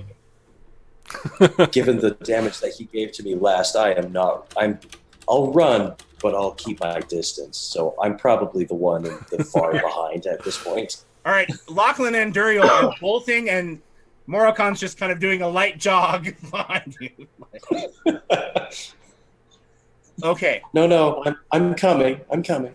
Walk it off. I will use Spirit of Sacrifice to use my surge, but you get your surge value of hit points.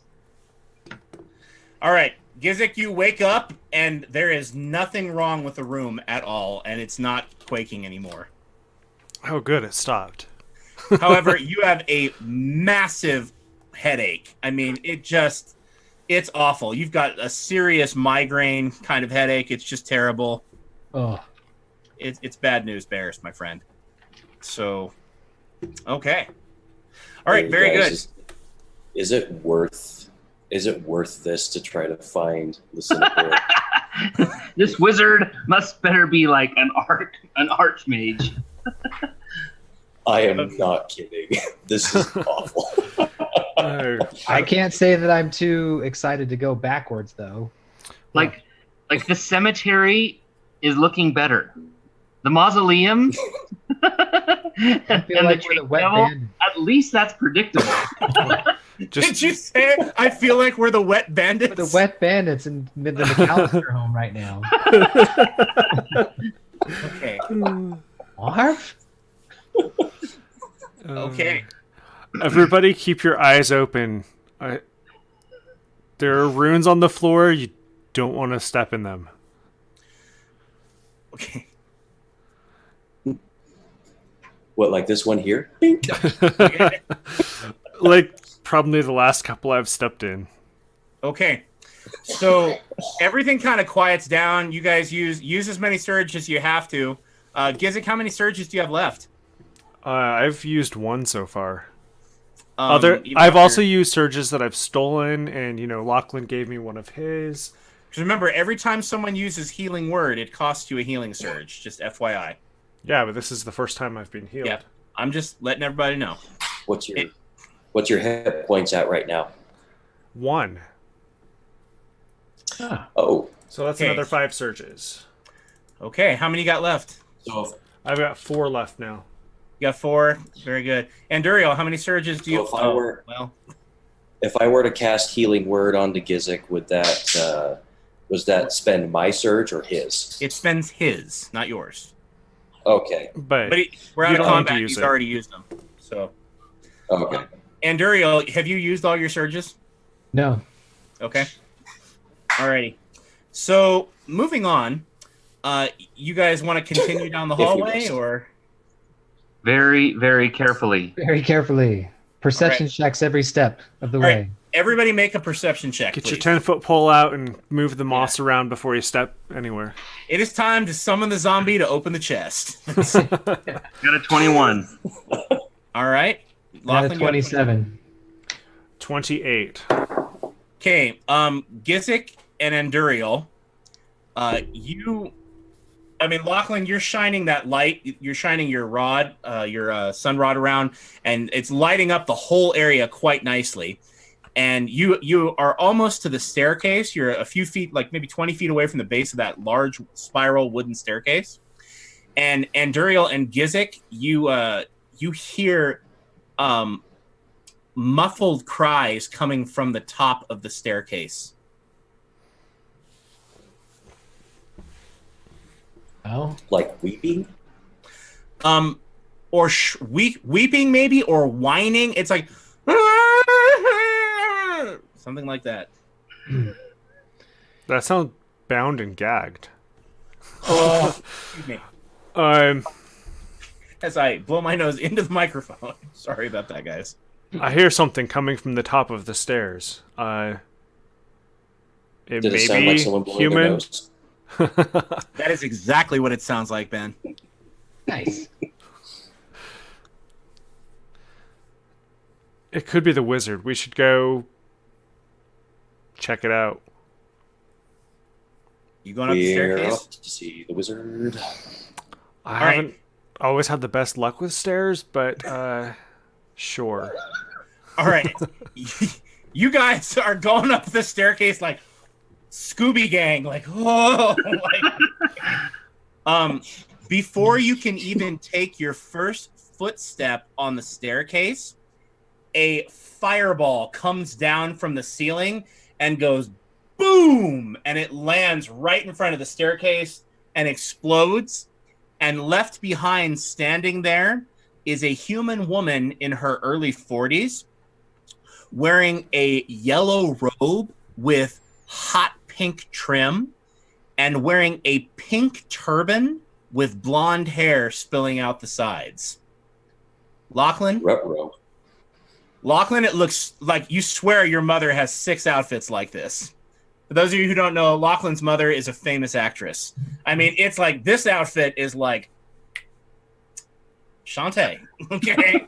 So, anyway, she holds up her hand like this and she points a wand at you, and the tip of the wand is glowing with rainbow prismatic light. And she goes, "Stop right there. Who are you?"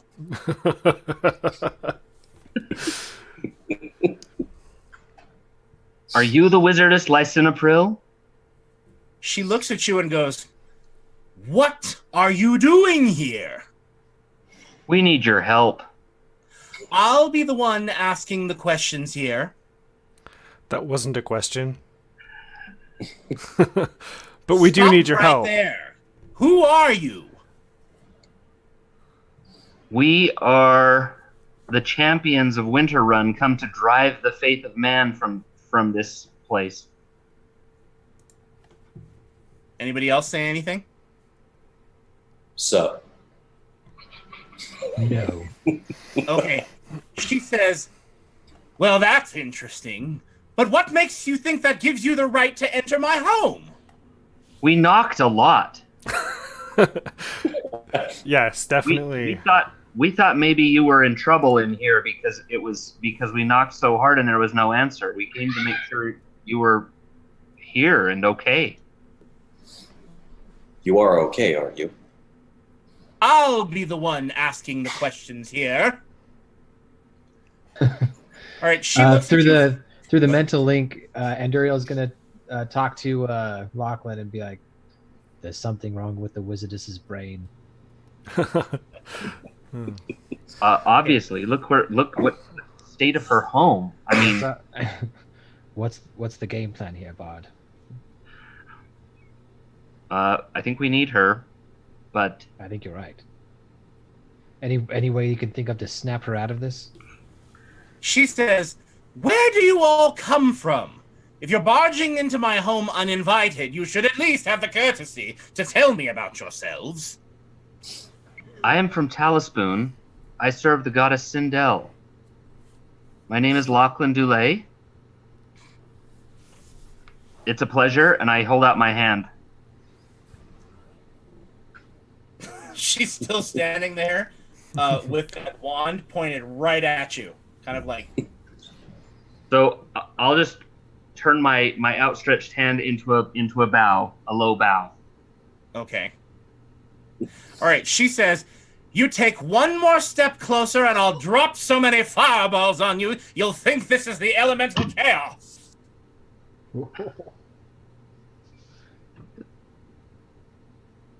Well, let me introduce my companions. This is Gizik and Morokan and Anduriel.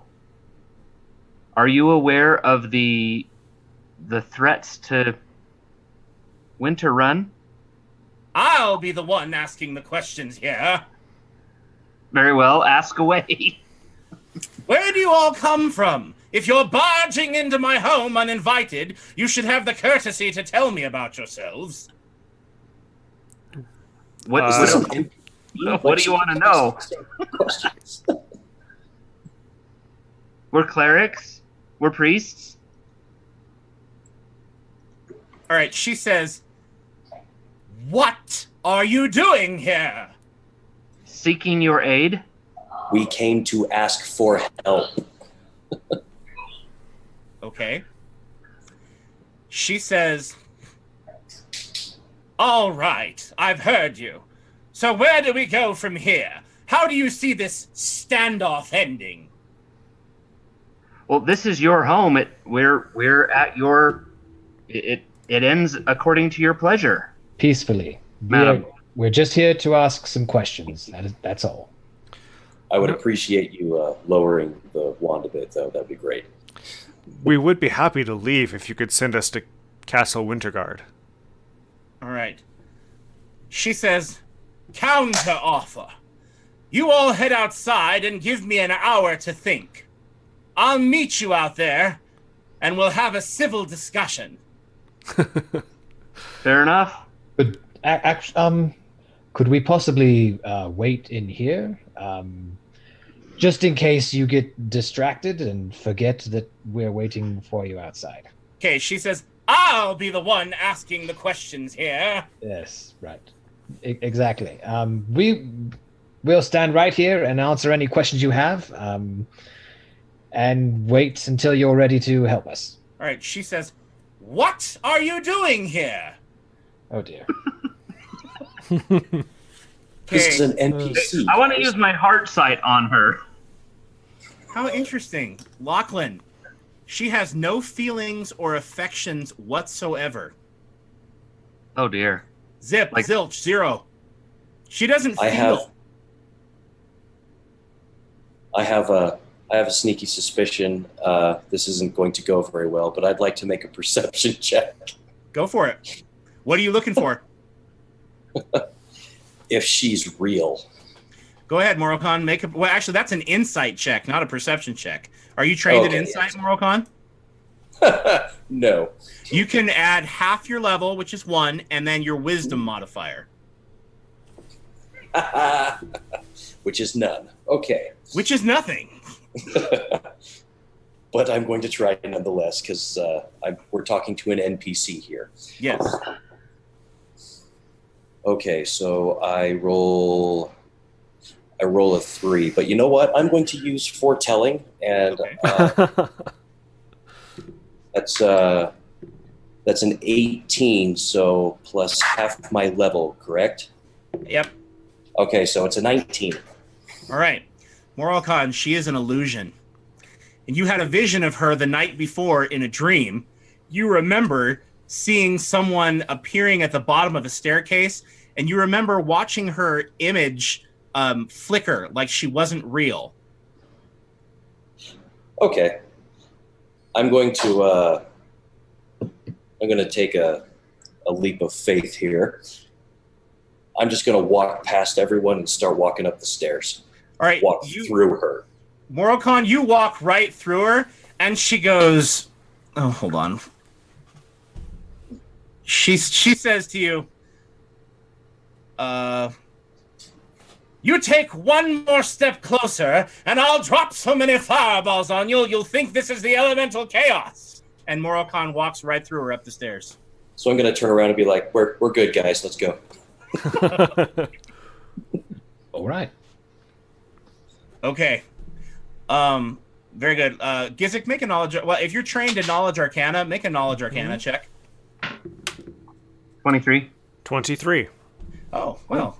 Okay. So the two of you who are trained in knowledge arcana, remember you've heard of a spell called programmed illusion that can be programmed to respond in a number of ways based on what the person who interacts with the illusion does.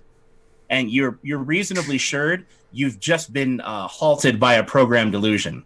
Now, as you go up the staircase, you wind around, and the mass of plants is thick, and you can see that there is somebody wrapped up in the plants. You see a face with a pink turban sticking out of the vines and whatnot, but like there's only one eye visible. This person is so trussed up, but you can see like tufts of the pink turban sticking out between the vines. Is this the same kind of plant that we encountered at the beginning? It just looks like vines. There, you don't see any thorns covering it. Okay. But they're tied up. Oh, she is trussed up like a turkey. Well, it could be a trap. I'm not going to burn this plant. In for a penny, in for a pound. I'm going to try and he's going to try and cut the vines with this kukri.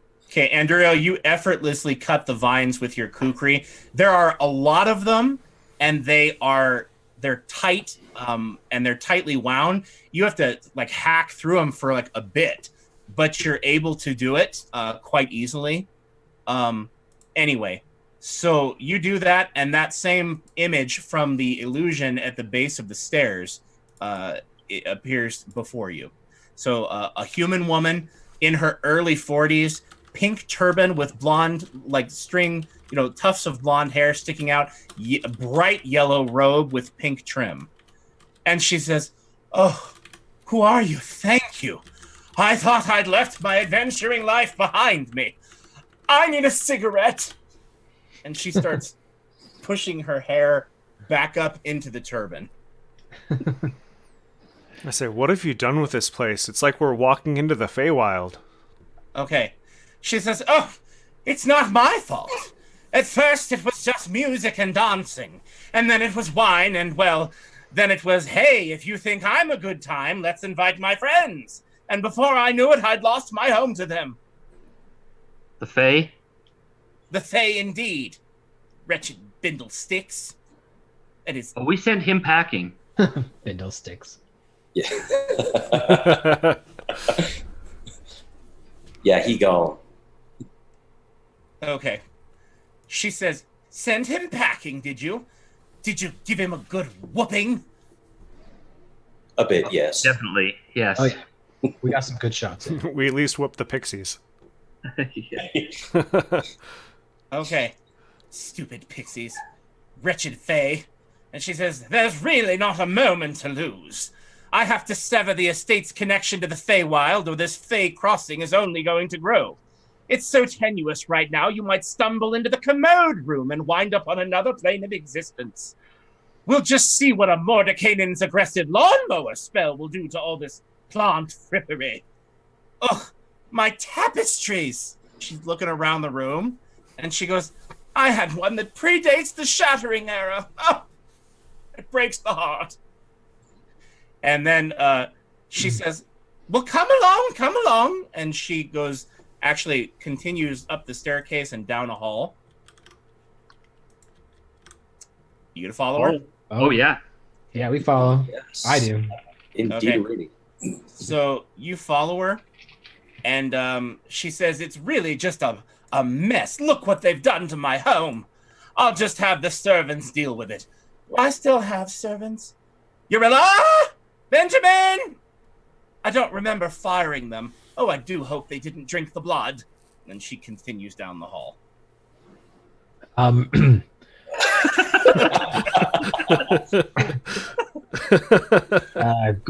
Good lady. Let's say, for example, they had drunk the blood. What would have happened to them? Oh, she says, "It would be terrible." She says, "They'd all be turning into those bloody little red-capped goblin creatures." She says, "Did you defile the altar?" Yes, but not before he drank the blood. Oh goodness. All right. She looks at you and she says, "Oh, magic preserve us. You drank the blood?" Well, he is a vampire. I drink His lots what? of blood. Oh. He's a good one, a good vampire. Oh, she says, "You know, I once played a vampire in Masquerade of the Fangs, but that was ages ago." Good vampire is relative. And she says, Morgan's going to take that under his breath. "Well, But not whiny dragon. Hey, that's a step up. okay." She says, "Well, just as long as you know that you'll probably have to stake him at some point." And then she continues back on down the hall. Fair enough. Well, point of order, lady. Why would they have to stake me? Okay, she ignores you and opens a door, goes in there. And as she's moving down the hall, she flicks her hands and a globe light turns on, illuminating the hall. She flicks another one and a light on the room. A globe light turns on in the room. And she goes, "Oh, well, at least they left my boudoir alone." And she comes into the bedroom and she says, "Fiddlesticks, didn't even have that good at the time." Anyway, and then she goes and reaches into a drawer and she pulls out a little sack and pulls out some multicolored powder that you guys recognize as residium. Those of you that work with magic in particular have seen it before. And she chants a little bit and she flings the dust back and forth, and a beautifully ornate wood and gilded chest appears in front of her and thuds like an inch off the floor into the ground. And she says, "Oh, marvelous. And everything is still intact." And then she opens it up and she pulls out a pretty thick book with arcane ruins etched upon it and starts flipping through it. And she says, "Well, there's so much to do, don't you know? And why did you come here in the first place?" We were seeking your aid, madam, against the faith of man that has entrenched themselves in Winterrun and are behind the red caps and a bunch of other problems. Okay. "The red caps," she says. "Wretched red caps. I know dozens of people in this town who drank the blood in a pathetic attempt to get ahead, and I'll rat out every single one of them." And she looks at you and she says, "Have you run into any of them? They must be crawling all over the city streets by now." We've killed many of them. "Not enough of them." And then she goes back and starts digging through the chest again. We also could use your help in determining how to end the possession of Guildmaster Travers? He's being possessed. All right, she turns around with her arm on the chest, like her arms like resting on the chest, and she goes, Guildmaster Travers is possessed by what? A demon or a devil? A demon or a devil? Well, which one is it, boy? Yes. What? We're not sure. We're not sure. Well, then how do you know he's possessed? Because Saint Delia Adiri let us know that. Okay. She goes, Saint Delia Adira, isn't she the patron goddess of beauty? Yes. Well, what does she know about possession? Well, she's a goddess. Hello. And she says, so are you clerics then? All clerics of Sindel? And then she looks at Gizik and goes, Oh no. I wouldn't follow Sindel. What's the point of that? But in addition to help with the possession, we also want to get into the castle to free Hope Master Andante. Hope Master Andante is in the castle. Yeah, he seems to have gotten himself into quite a bit of trouble, and we'd like to just break him out. She said, I would have thought he'd been sent to Horta by now. He's quite the pervert, haven't you heard? Ran off with Guildmaster Travers Dot. Oh. He'd get along just fine with Lachlan.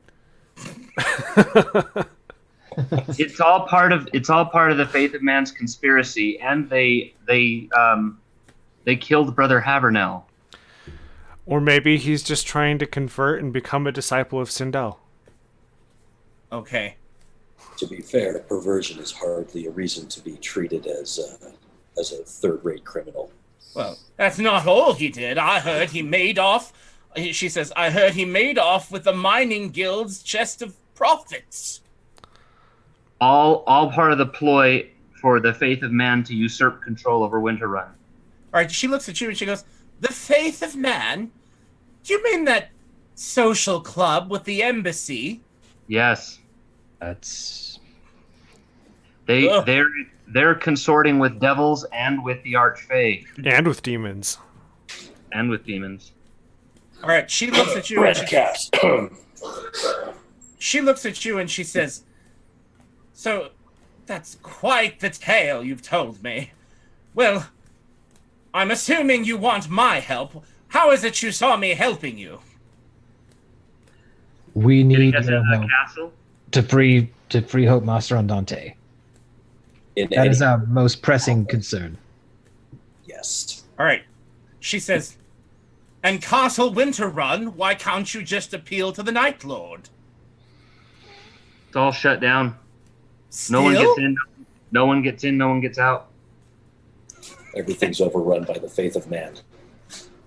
The Faith of Man is holding him captive in his castle? Or they've tricked him into going into lockdown. Oh my God. She's like, she looks at you and she says, I'm out of things for just a few weeks and everything goes to the 9 hells. And she looks at you and she says, well, I can certainly get you into the castle if that's what you want.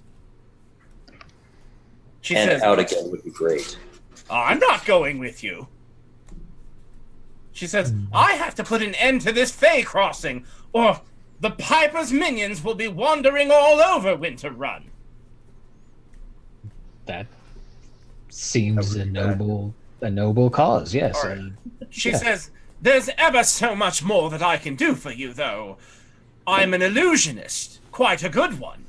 That's my area of specialties. And she says, you know, I used my magic primarily back when I was the legendary Lysinopril, master of the naked eye.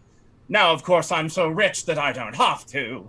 But anyway, she says, perhaps I can help you with some trickery. But yes, I can get you into the castle if that's all you want. What else did you have in mind? I don't know. I could turn you into chickens and let you wander into the faith of man's embassy. I don't know. I can disguise you as anything you want. I was going to ask, great minds, my lady. Could you make those two look less them, possibly, and more, easier to sneak into places without looking like them? Okay. Morocon, she looks up at you and she says, now why would you want to disguise a beautiful dragonborn like this? You know, I dated a dragonborn back when I was performing in the play, The Taming of the Serpent. I'm sure you were wonderful. Does Morocon say? Turns out. Okay. She says, well, are you adventurers then? You mean to take on all of this kerfuffle? Yes. Yes. Well, then I suppose you've stormed the castle. You'll be wanting a reward. And she goes digging back into her chest, and she pulls out a pair of boots. They're beautifully crafted boots. They're black leather with what looks to be some gold circles running up the sides of the boots. And she says, boots of rift dancing, don't you know? I use these on the stage. And then she says, they let you teleport, perfect for entrances and exits. And you can do it with a little burst of color. Everyone's blinded momentarily. No one even sees you leave the stage. And she says, she puts them down and she goes digging back in. And she goes, oh, I thought I'd lost this. And she says, I never needed it. And she holds up this ring, and it's a gaudy looking ring. It's like, it's gold for one. It's gold for one, but for two, it's like Flava Flav size, okay? And then it's covered in these arcane runes around it, and they're so big that you can like make them out from inside the chest. And she says, I made this for a warrior that I was traveling with, okay? And she says, it's a ring of phantasmal approach. You charge an enemy in combat, and you look like you're somewhere else. It's glorious. They never see you coming. And then she flicks the ring up in the air and doesn't really care which one of you catches it. I'm going to catch that. Okay. Make a dexterity check, please. You only need about a 12. Oh, well, I got a 22, so Right. that'll work. So she flicks up this ring in the mirror, and Morocon sees gold, and he goes, mine, snatches it right out of the air. Okay. All right. Then she holds up a necklace with some kind of like pink or like almost purple amethyst, and she goes, an amulet, and it's on like a purple amethyst on a gold chain with a little gold, circle of gold around it, and she says, an amulet of psychic interference. You would not believe the headaches you can get when you're fighting with a scion, dear. It's absolutely absurd. Anyway, she says, it blocks attacks of the mind, don't you know? Breaks charms and things before they can even take root. And then that would have been useful. I'm gonna nudge Gizik and be like, hey. Perhaps we should wait to see what they all are before we start grabbing. Okay. All right. She says, well, you'll have to think it through carefully. I have to stay here and remove the mushroom circles before some Eladrin walks into my basement. And then she looks at you and she says, I can get you into the castle, or I can disguise you and help you get information, or I can bewitch someone's mind, I suppose. I don't know that I could do that from here, but I could fly you in on eagle or something. But anyway, and so she makes that offer to you, and that is where we will end for the night, gentlemen. All right. I'm putting those boots on. Okay. All right. Congratulations. Alrighty. Very good. Ladies and gentlemen, thank you for watching with us. Tonight we have our Consider This with Ryan has it tonight, I believe. I do. And what I'd like to do, if I can send this link in chat, maybe Jeff, you can put that in Zoom too.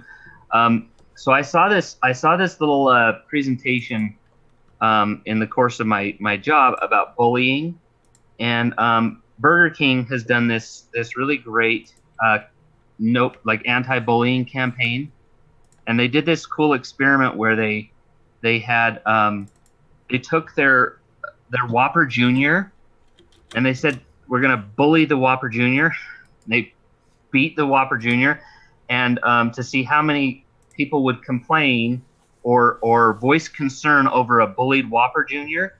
And then in the same restaurant, they had a high school junior and some kids, a setup where he was being bullied, to see how many would say something about the high school junior. So high school junior versus Whopper Junior, and the results were interesting because 95% of the people spoke out about the Whopper Junior, and only 12% spoke out about the young man being bullied. And so I got to thinking and how important it is that that in a situation of bullying and I would say other just unkindness and meanness, almost always our efforts to help the bully or help the victim are very minimally effective. It's empowering the bystanders that actually can actually help. And if we see something, we should say something. If we see some unkindness, if we're uncomfortable sticking up to the person being unkind, we should at least reach out. I know that, thinking like the Good Samaritan, the parable of the Good Samaritan, that